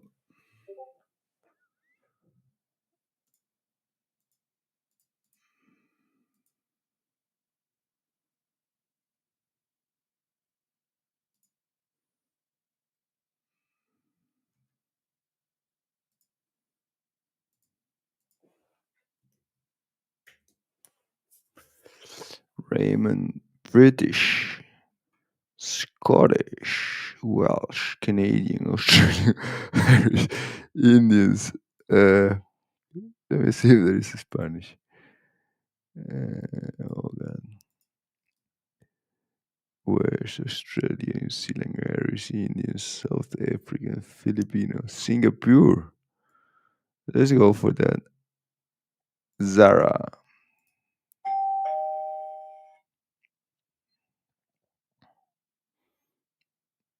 So we're getting so many alerts here. One, two, three, go, go, go. What is it? NDX trade alert. NQ trade alert. Oh, very good. Huh? Let me see. NDX trade alert. NQ trade alert. I think NDX trade alert. NQ trade alert. I like the NDX trade alert. NQ trade alert. NDX trade alert. NQ trade alert. NQ trade alert is definitely better. Let me see. Ava. Singapore has a tropical rainforest climate with no distinctive seasons, uniform Sarah. temperature. Singapore has a tropical rainforest climate with no distinctive seasons, uniform temp. Singapore has a tropical rain. Oh, I really like Zara. Yeah. Singapore has a tropical Let's go. Uh, yeah, or the other one could be Nasdaq. Let me see.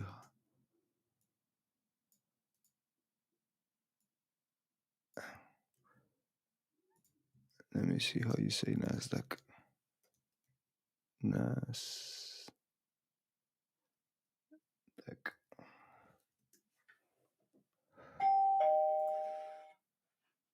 Come on, go, go, go, go, go here, go.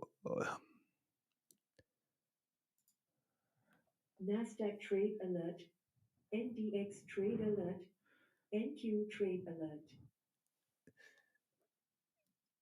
Definitely NDX trade alert. Thank you.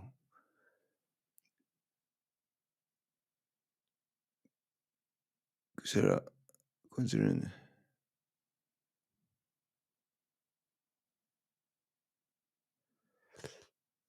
great audio.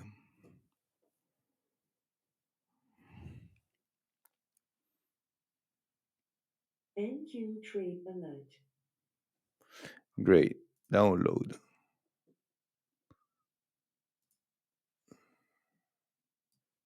I have it here now.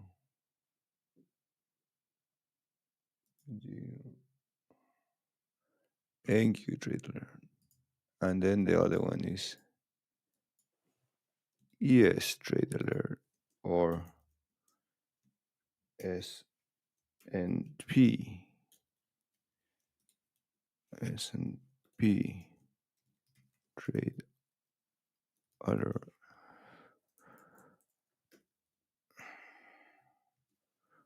or SPX.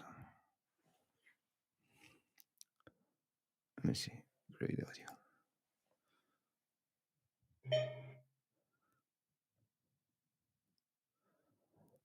S trade alert, S&P trade alert. What about ES? S trade alert, S no. S&P trade alert. S&P yes. S trade alert, S&P trade alert. S&P 500. New audio. S yes. E dot S dot or S&P. Let's see. ES trade alert. Trade audio.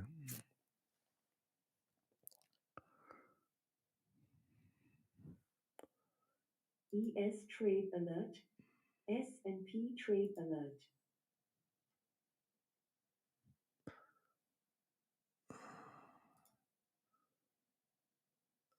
Let's go. Let's go here, guys. Let's go here.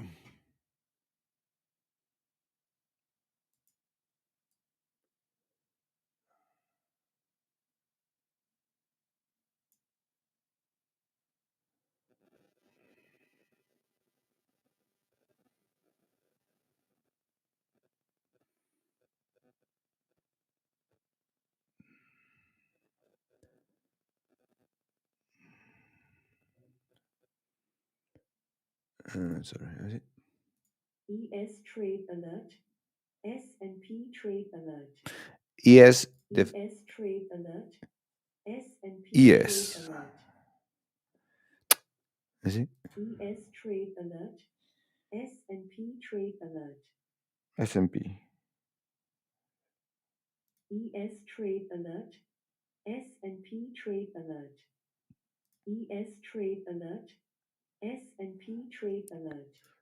I'm not happy. Why I'm so picky? E eh, ES, maybe like that. And the other one is SPX. SPX. Trade audio.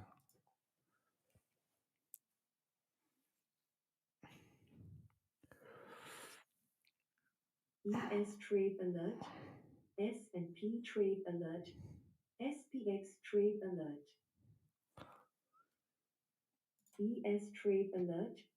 S&P trade alert. SPX. I'm going for S&P. S&P trade alert. This is very good. I gotta say, the NQ is nicer. Yeah. And create file.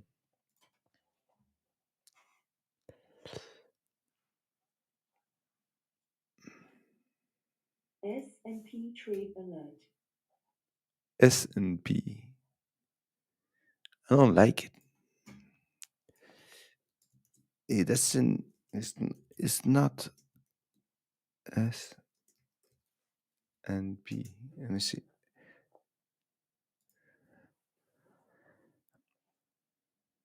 SP SPY. S&P trade alert. S&P trade alert. You read the same, yeah? S&P trade alert. S&P trade alert. S&P. S&P trade alert. S&P trade alert. S trade alert. S&P trade alert. S&P trade alert. Let's do this. Trade alert. Control X.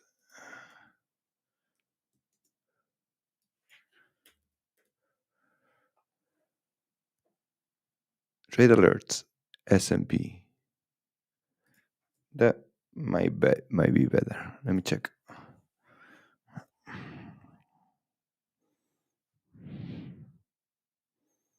Trade alert S&P.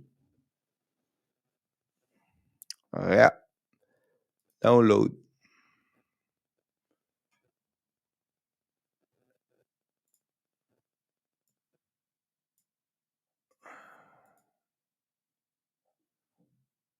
New audio.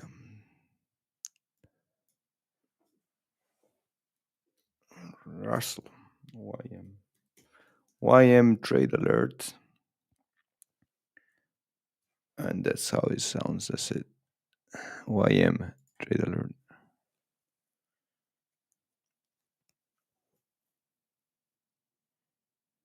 YM trade alert.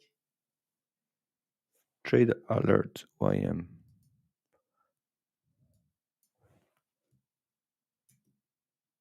Hey.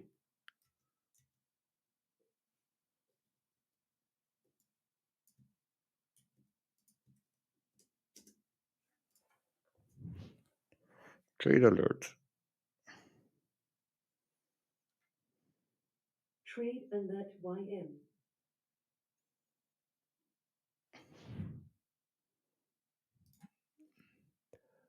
Going for that.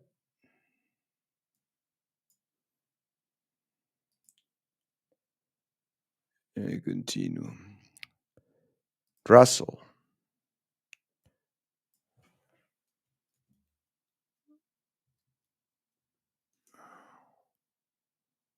$2,000. Is it? Or that's how you spell Russell. Right?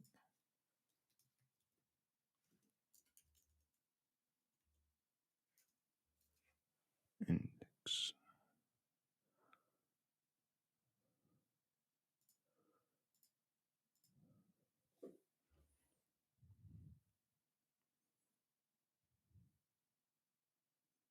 Trade alert Russell. I like this one better. Control X. Wait.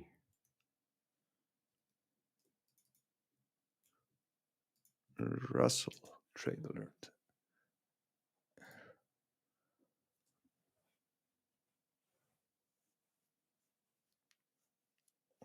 Russell trade alert. I like that. So we have 2 and 2. Great. So now we need to go to the Nasdaq. And we want Nasdaq to go higher. We want Nasdaq to go higher. Don't give up. Don't give up. Go.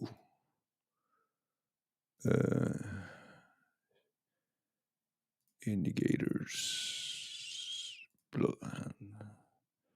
Alerts. NQ. NQ trade alert. Apply. Here.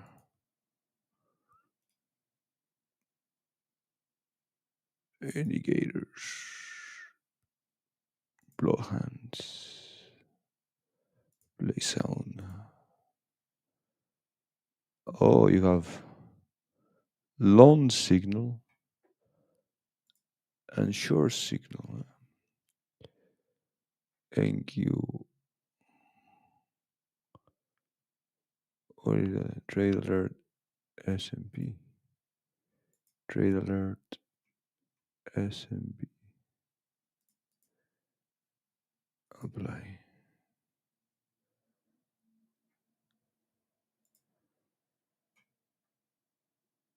And here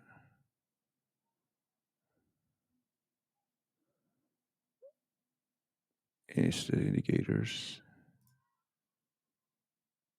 Ball hand. NQ. Trade alert.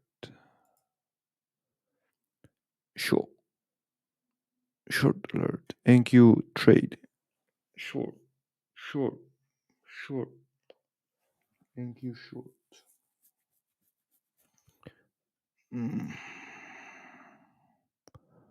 YM. Indicators. Blow hand. Trade alert S&P. S&P. Yeah. Choose file.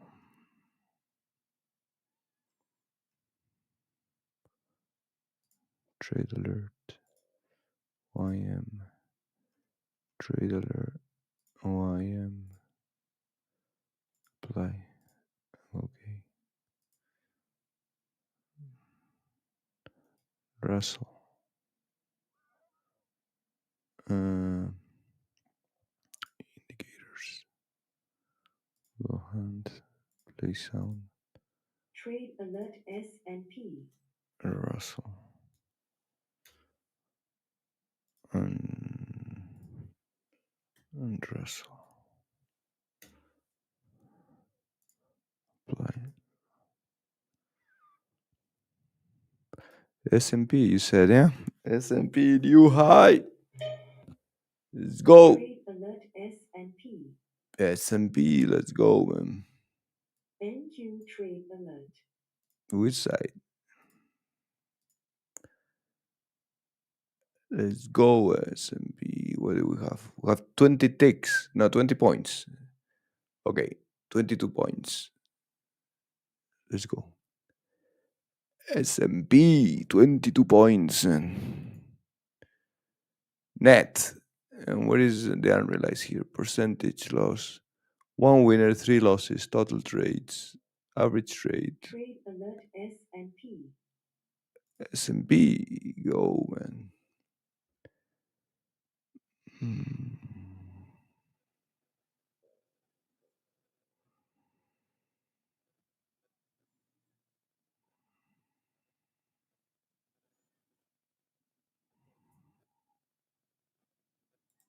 YM, nothing. Yeah.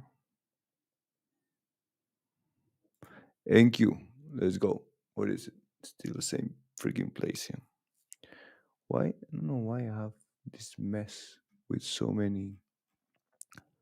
Trade alert S&P. And the NQ didn't provide the one. This is good. Look at this. You like, guys? Do you hear it? And talking to no one, right? Oh no, there's two people watching. Hey, NQ trade alert. NQ trade alert. Let's check that one. Yeah, what it means is inside of this. So here we have the trade $1,000 on the trade. The stop loss, it's above $1,000 risk-free trade. What I want to get is 25,700. That is 20 points away. It's nothing. I think it is the high overnight, right?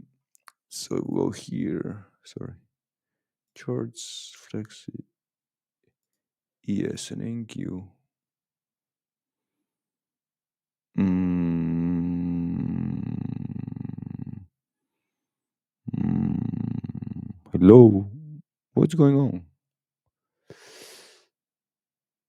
Super slow. What is why?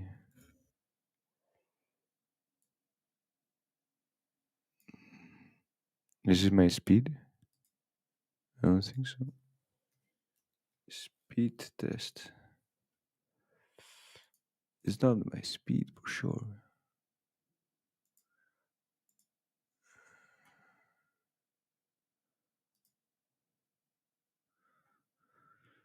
It's not bad, but it's not extraordinary. Yeah. Mm,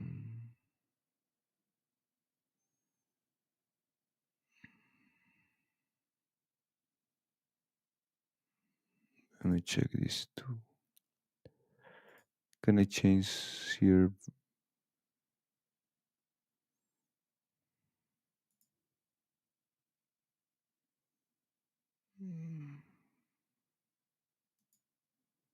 Change server. New York City. New York. New York.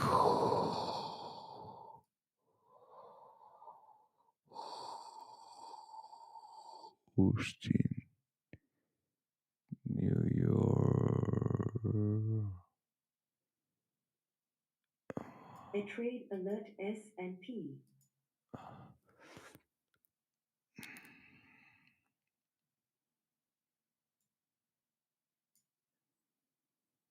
Mm.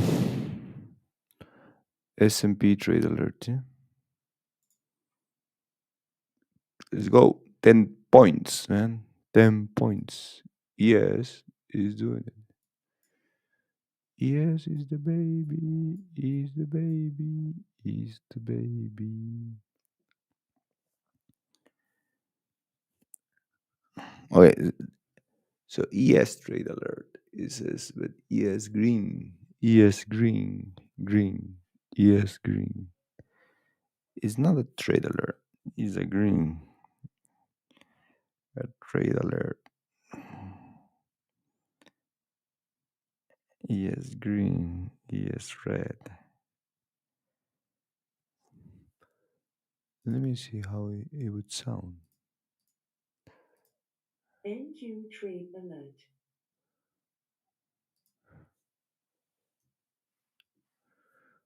I go here.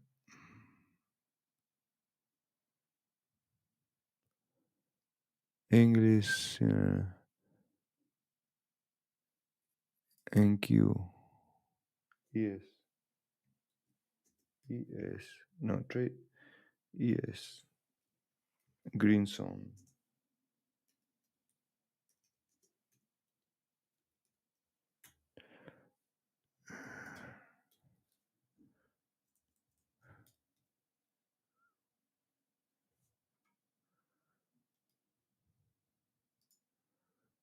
ES green zone.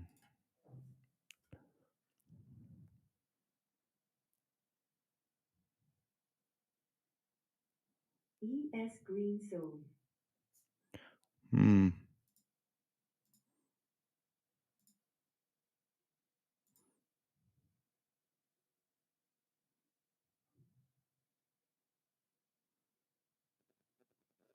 ES green zone. It's very loud, very loud. Sorry, so ES green.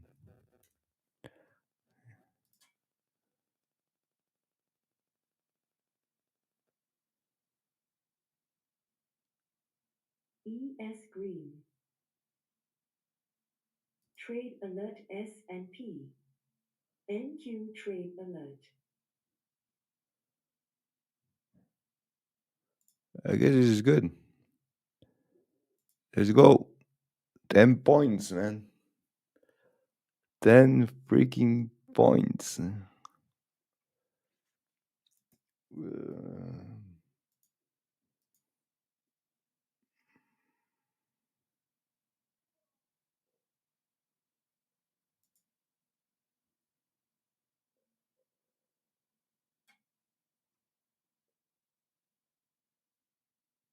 Trade alert S&P. So S&P.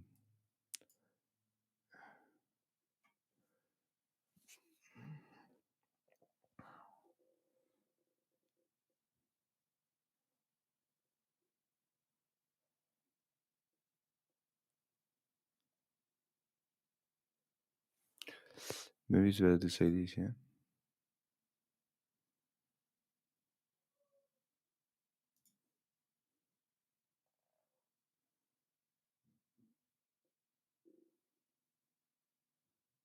ES green.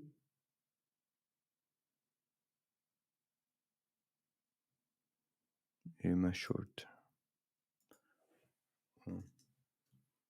Yes, red. Trade alert S&P.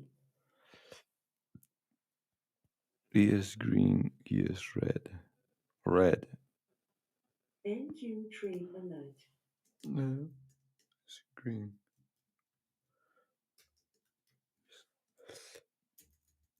All right.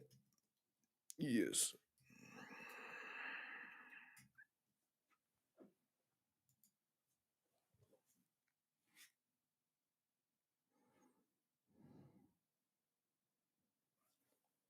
ES green. S red. Green S. Red S. S? Yes. Trade alert S&P. S and ES. S and P. S and P red. Green. Uh,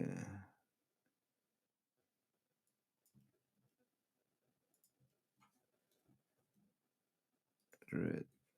S and P. ES green, ES. S&P green, S&P red, or green, S&P green, red, S&P. Let me see.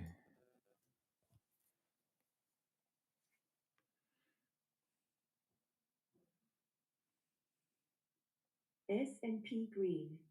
S&P red. Green S&P. Red S&P. So clearly, these ones don't go. Save this for the next. Remove this. Create audio.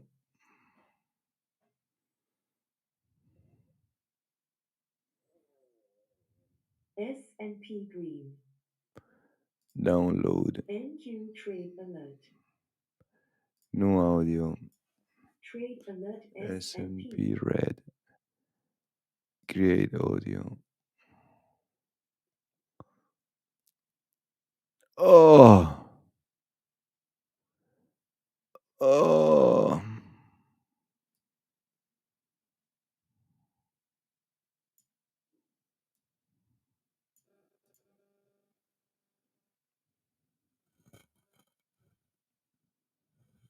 Okay.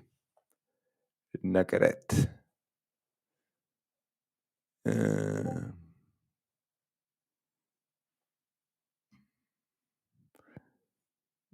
so we go here.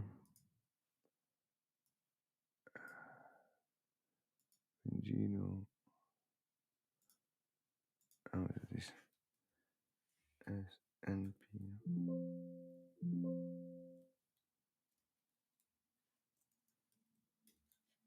S&P Green. Continue. Trade alert Uh, S&P. and I will go here on the S&P is indicators. Yes. And we go S&P Green. Apply. Okay. So these guys know my cookies. So let me see if they're smart enough. I guess they should be smart enough, right? What is an correct? Oh, I don't have it. I don't have history here. Is it? I guess they are smart enough, right?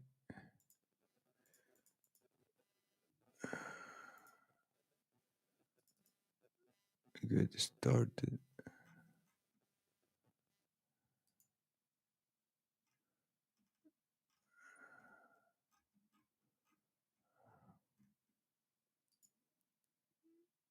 Text to audio.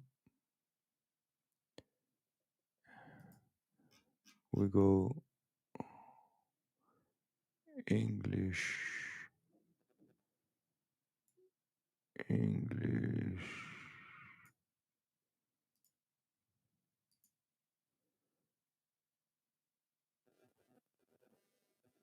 Singapore. Sarah. S and S&P red. I guess I got this. Let's see. S&P. Create audio.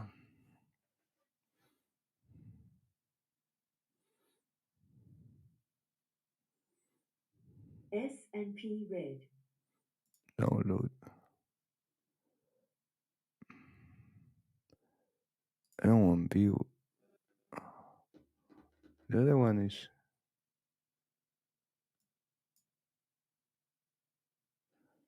uh, uh,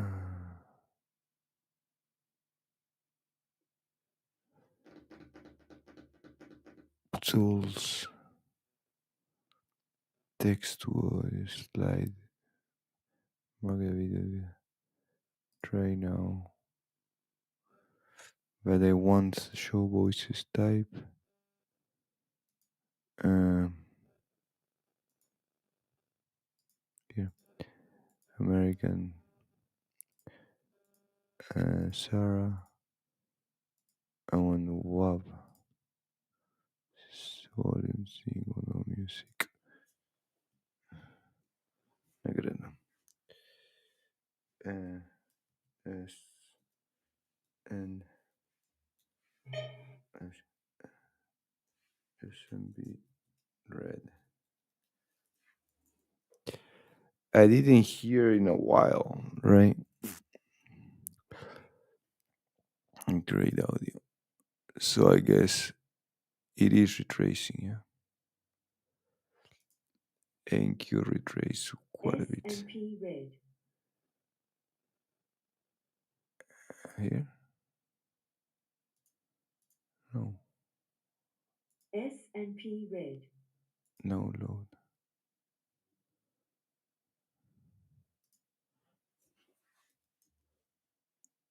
S&P.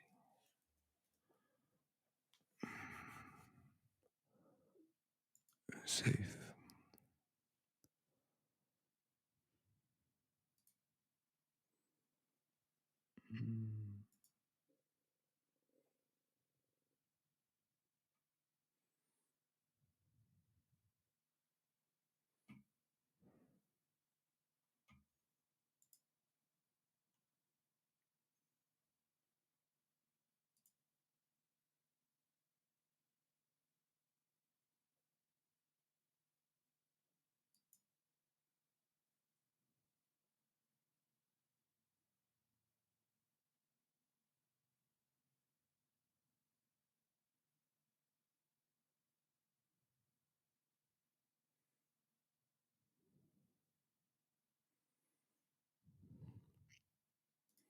S&P red.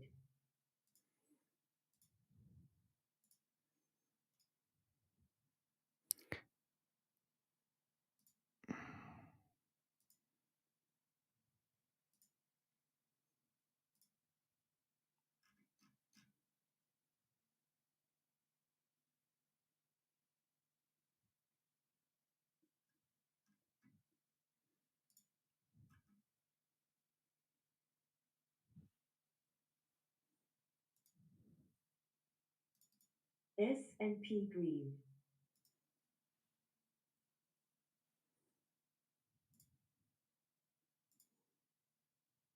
S&P red.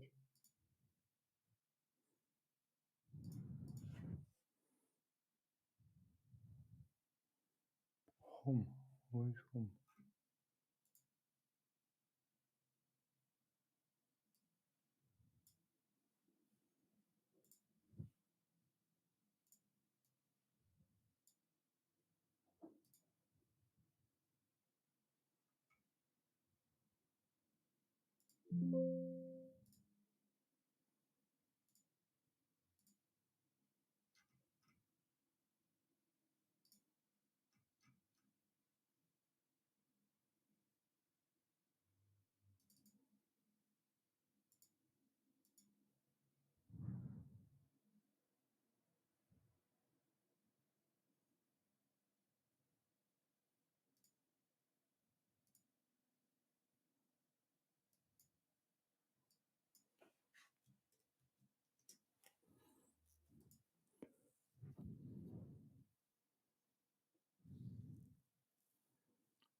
NQ red.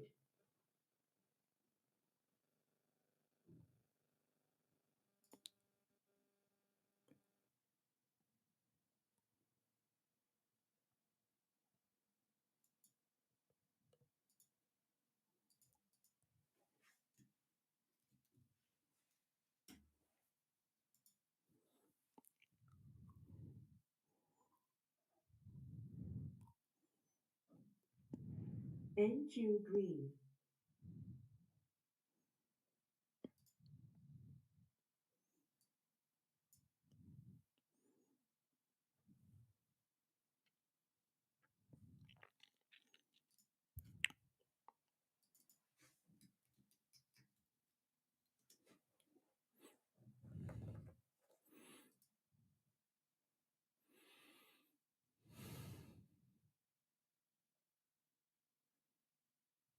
Russell green.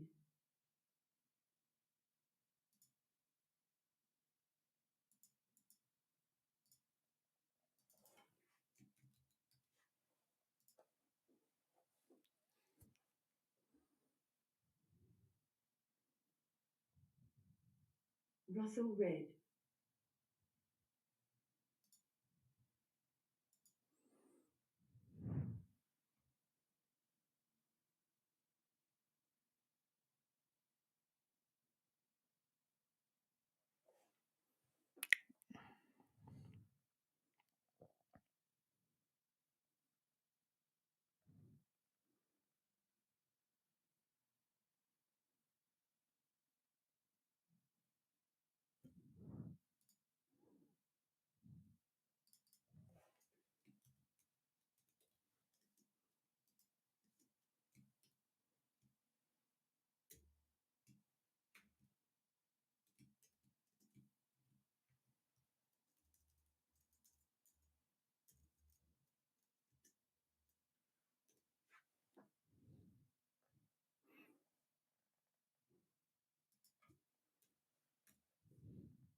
It was right there. It was right there. Dow red. YM red. YM red. Dow. Huh? Dow red. YM red. YM red. YM red.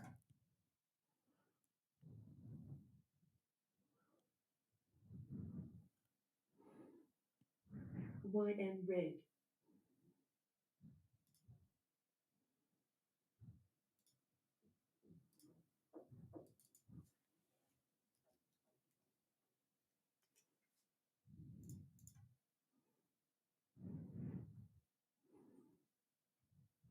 S&P green.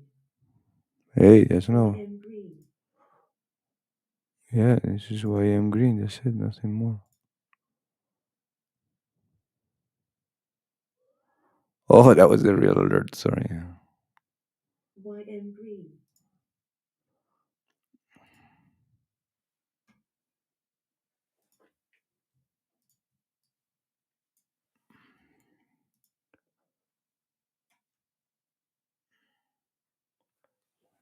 So, okay.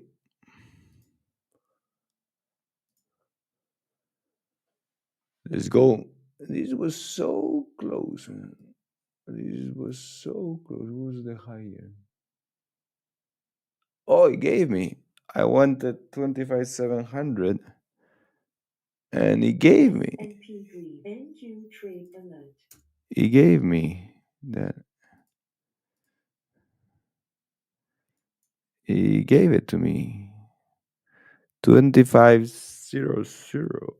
25,700. That's what I wanted it. He gave it to me. And well, my trade was a bit higher. Let's go fix this. So let me indicators, blood hand. We have S&P green, S&P red. That's good. Yes. Thank you. Sorry. Indicators. Blood hand. Change it to NQ. NQ trailer. No. NQ. Where is NQ? NQ trade alert. Okay. NQ. S&P green. S&P green. NQ.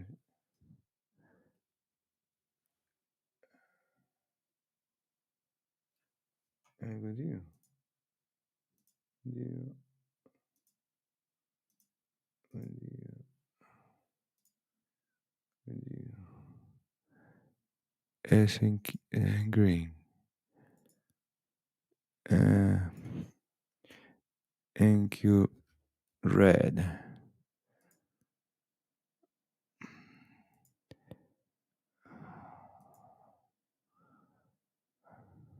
S&P green.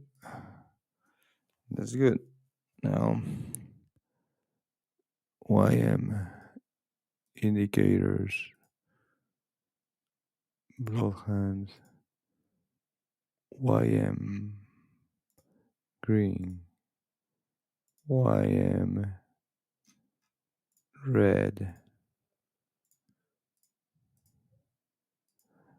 Russell indicators, Bloody Mary, Russell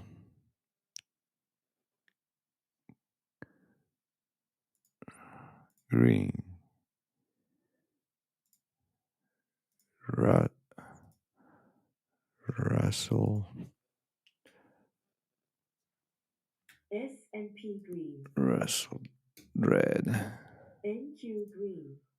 Ooh, we're moving. This is what I want to know. ES green, NQ green. Let's go.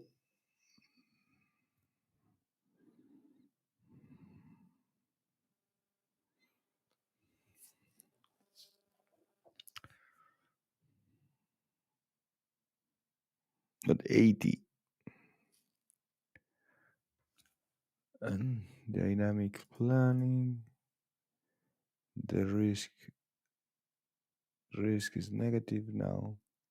Risk is reward is negative now. S&P green. So that confirm a new candle here.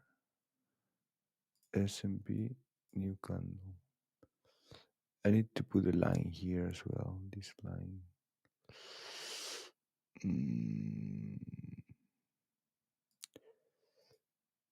Indicators. S&P green. Line. NQ green. Hey, coño. Indicators. line, SNQ green. price line. This is what I wanted to know. When two alerts come at the same time,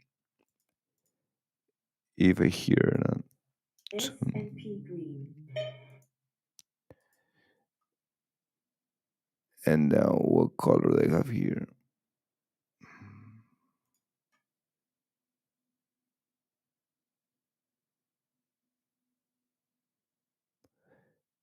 Indicators, SNP blood green. hands, no, line, price line. Was the dark slate gray? Can I copy this? Copy this. Cancel. Yes. Indicators. Line. NQ green. Uh, color. Paste. No. Dark. No. SNP green. Dark slate gray. Here. Apply. It's the same, right? It's the same.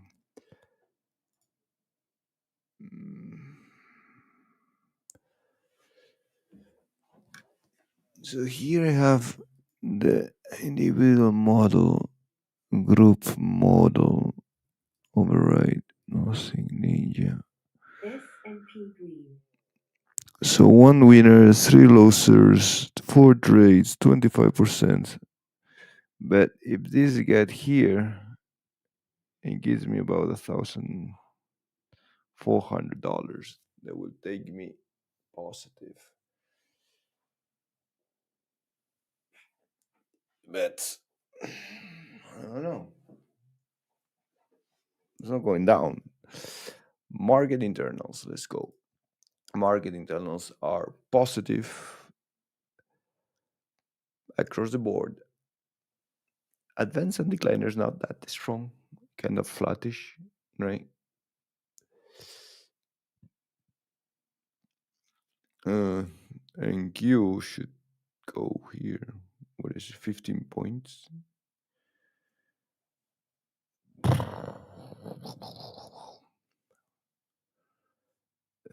What else?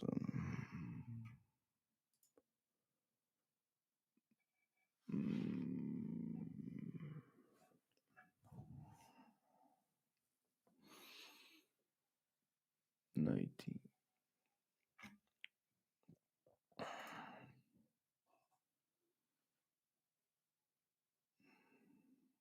So YM, look, it's not, they're selling YM, you see?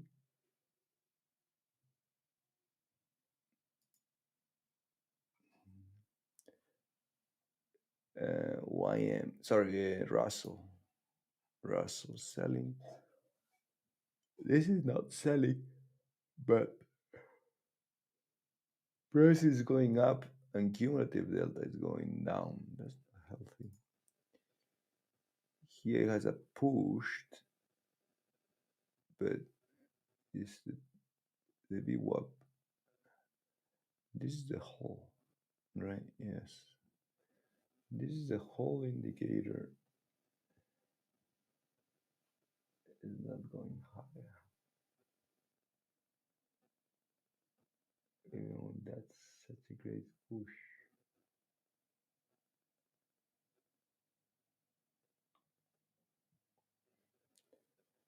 And Q, that's it. It's over. And Q, big flash on the delta here. 30 contracts.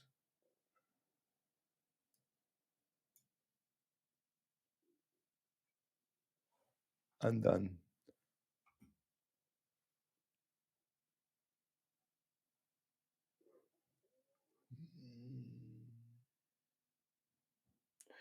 Moving the stop here. I wonder when I do this, it goes here, right? It goes to that place. Moving the stop there. What price is above 50?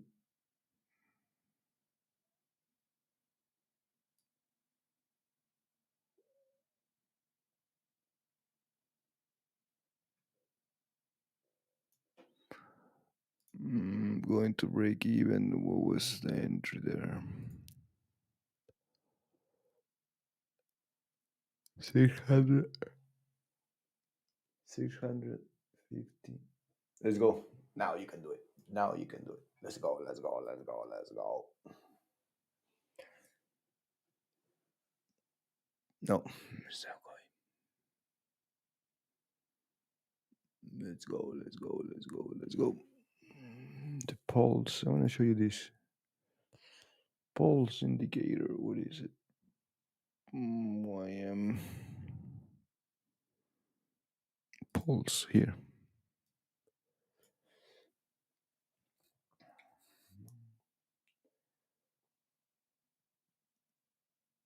Mm, 84. 10 points. 10 points. Get those eyes off. Right?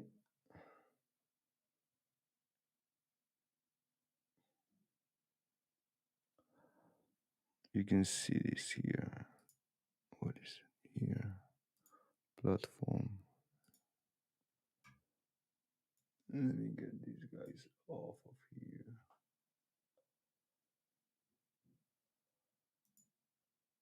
S&P Green.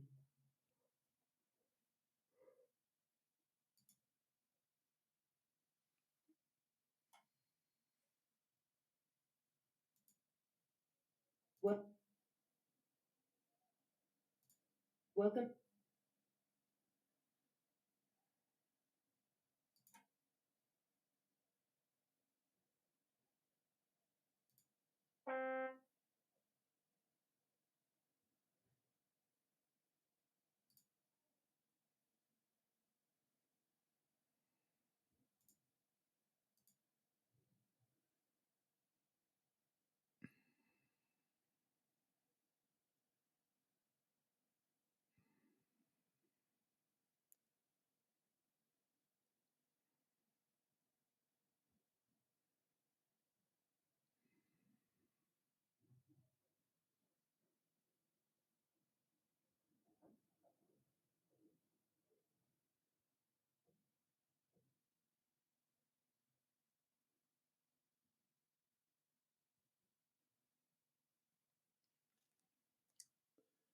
They're building here.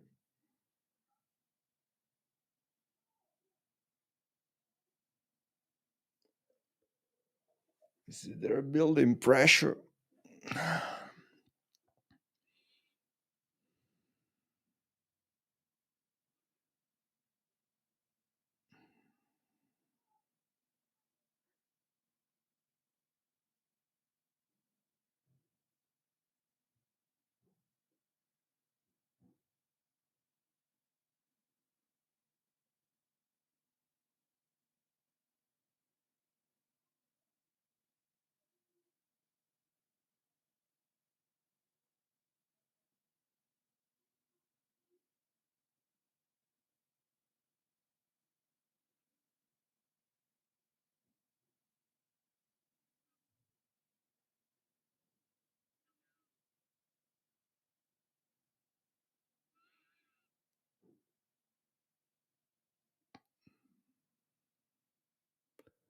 They're going to go and hunt this. So it's over.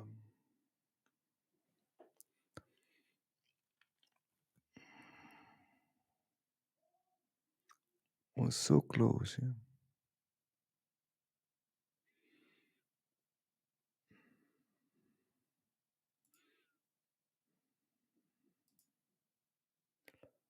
YM keeps trading higher with the cumulative delta going down. Yes, not able.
Mm,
not looking good. Not looking good.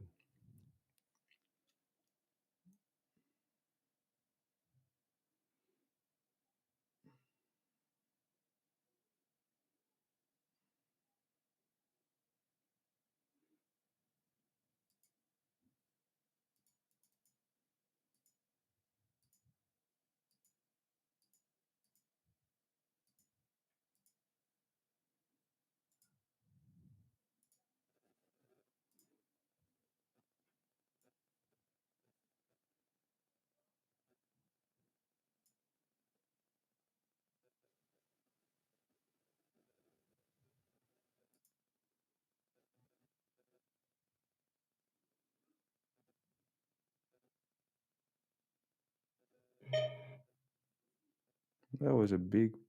Okay, it was.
S&P Green.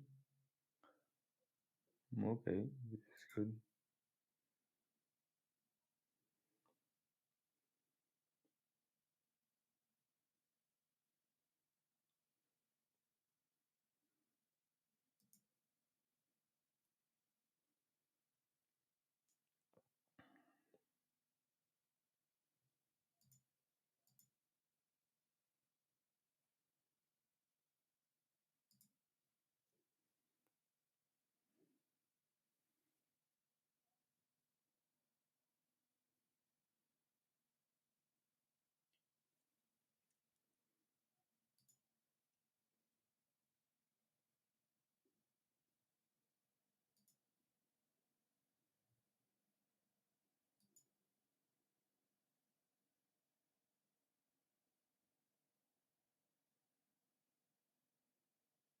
S&P Green.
S&P Green.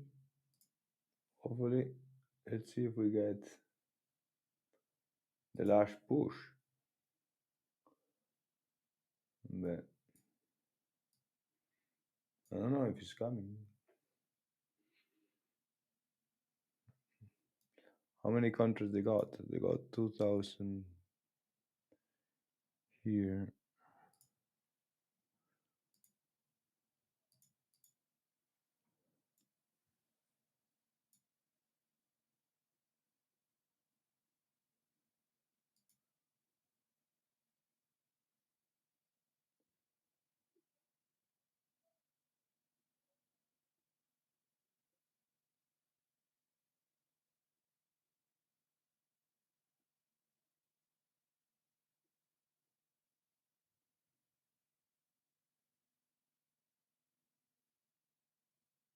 S&P Green.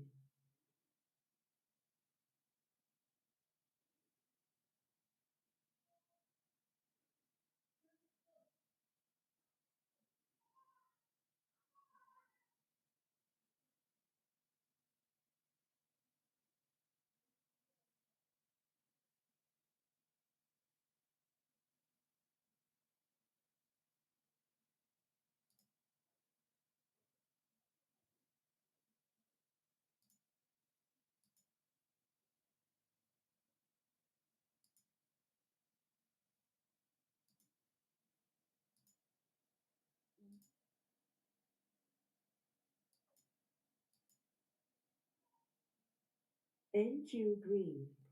NQ green. Oh, look at this. A down candle with a positive. How is NQ green? Freaking down candle.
S&P Green.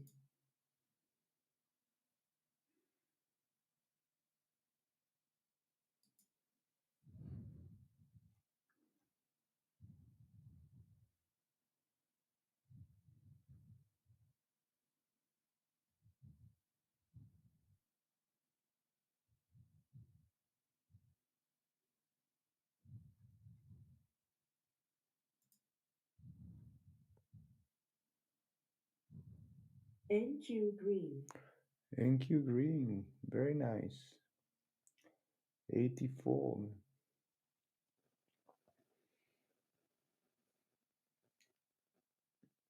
Let's go ramp to 90, man.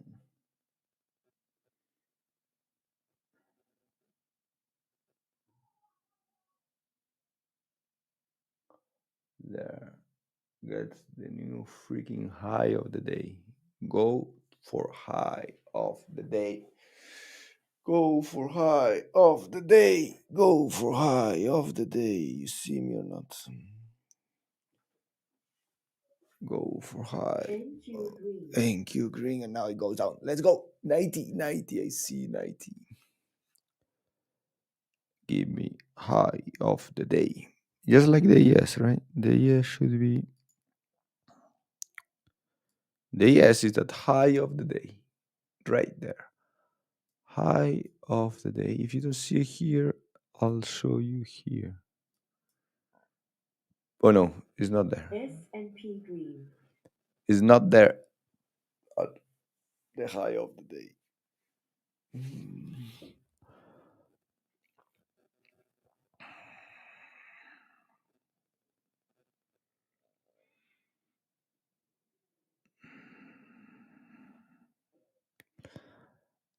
I gotta tell you, it is a lot more exciting to see it here. Right? Oh, oh. S&P Green. Let me see. Chiki. So VWAP, no, close positive, even though that.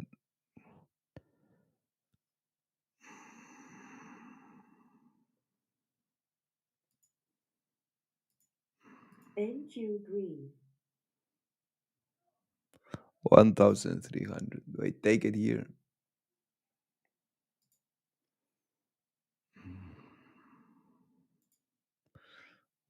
Which one I like better? Which one I like better? 95, 96. S&P Green. Mm, Order 93. filled. Yeah. For real? Order fill. S&P Green. So how is this? This is $600. NQ Green. Profit factor 1 to 7. 1.6. High watermark for everybody. 2 winners, 3 losses. Total trades 5. Average win. No, average trade. Average win. Average lost. Win loss S&P ratio 2. Green. And that's when you say, come home. And now it's going to go forever. Right?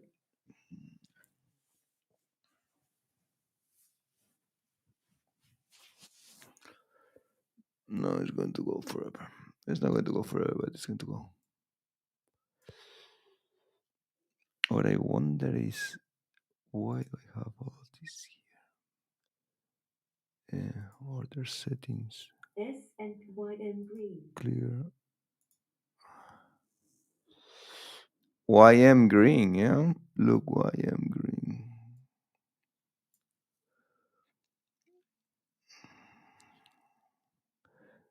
S&P. NQ Green. S&P. NQ green. It's a freaking party, yeah? 62 contracts out.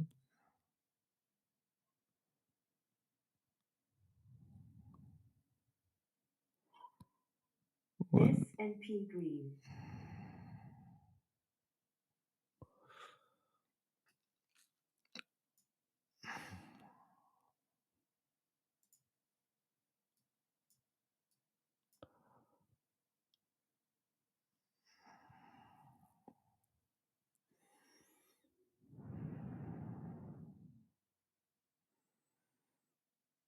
Russell Green.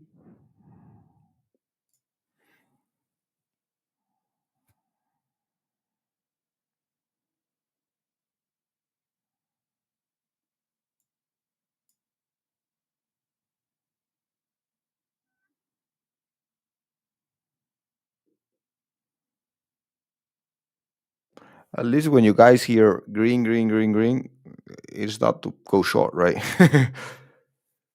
Right?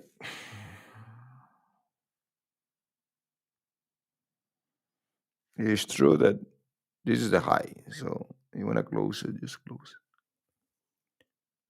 I don't know how with this.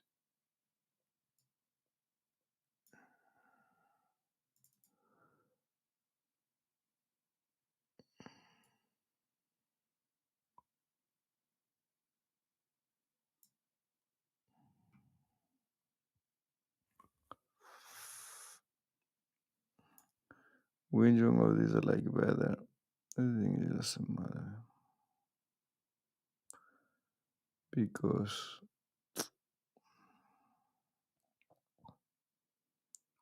you can't pay attention to this.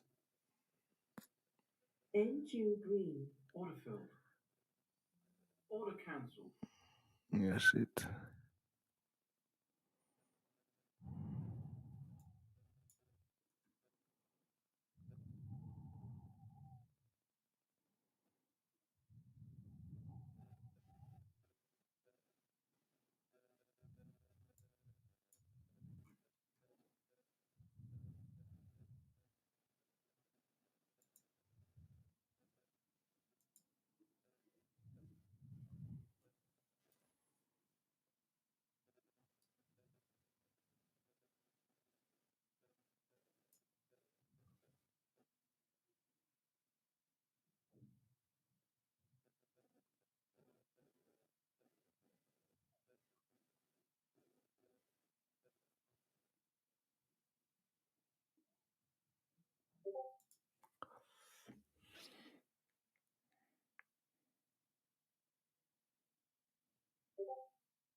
Russell Green.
YM Green.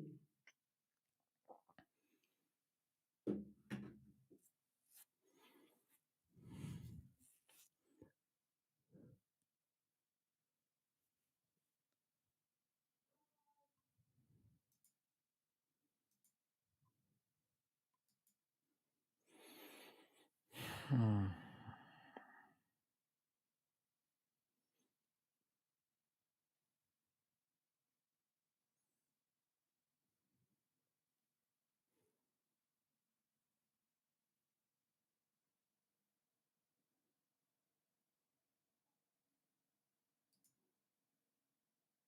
Large.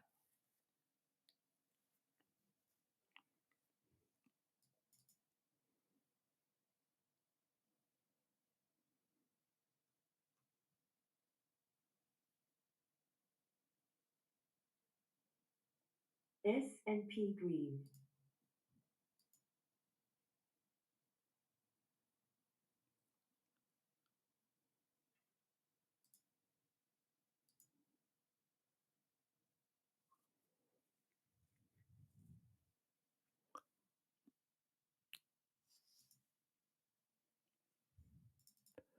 Okay, guys. That's all. I mean, this was probably the longest of all that I had. Mm, I guess I'm getting comfortable. Let's see. Let me see. Oof, what is it? It's 6:44. Does it say somewhere how long ago did this start? Uh,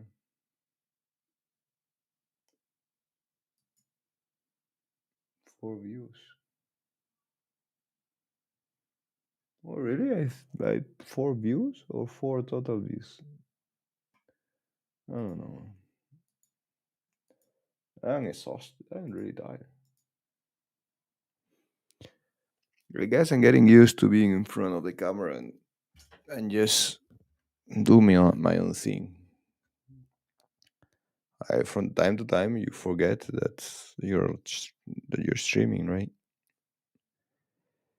But this is what it is.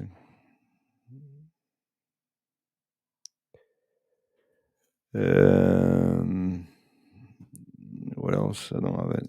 This is why it's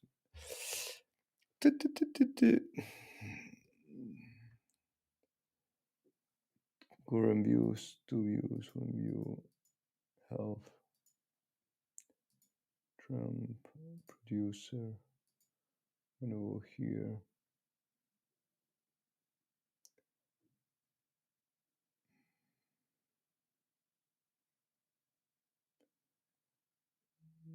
Three hours. 3 hours, I guess. It's 3 hours. Um, that's it. I mean,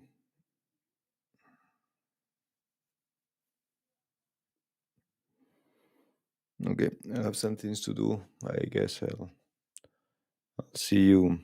I'll see you later. And how do I stop this? And here is end. Bye bye. Take care. See you. And the one in here and a stream.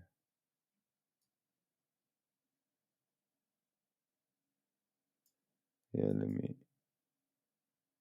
let me end it here.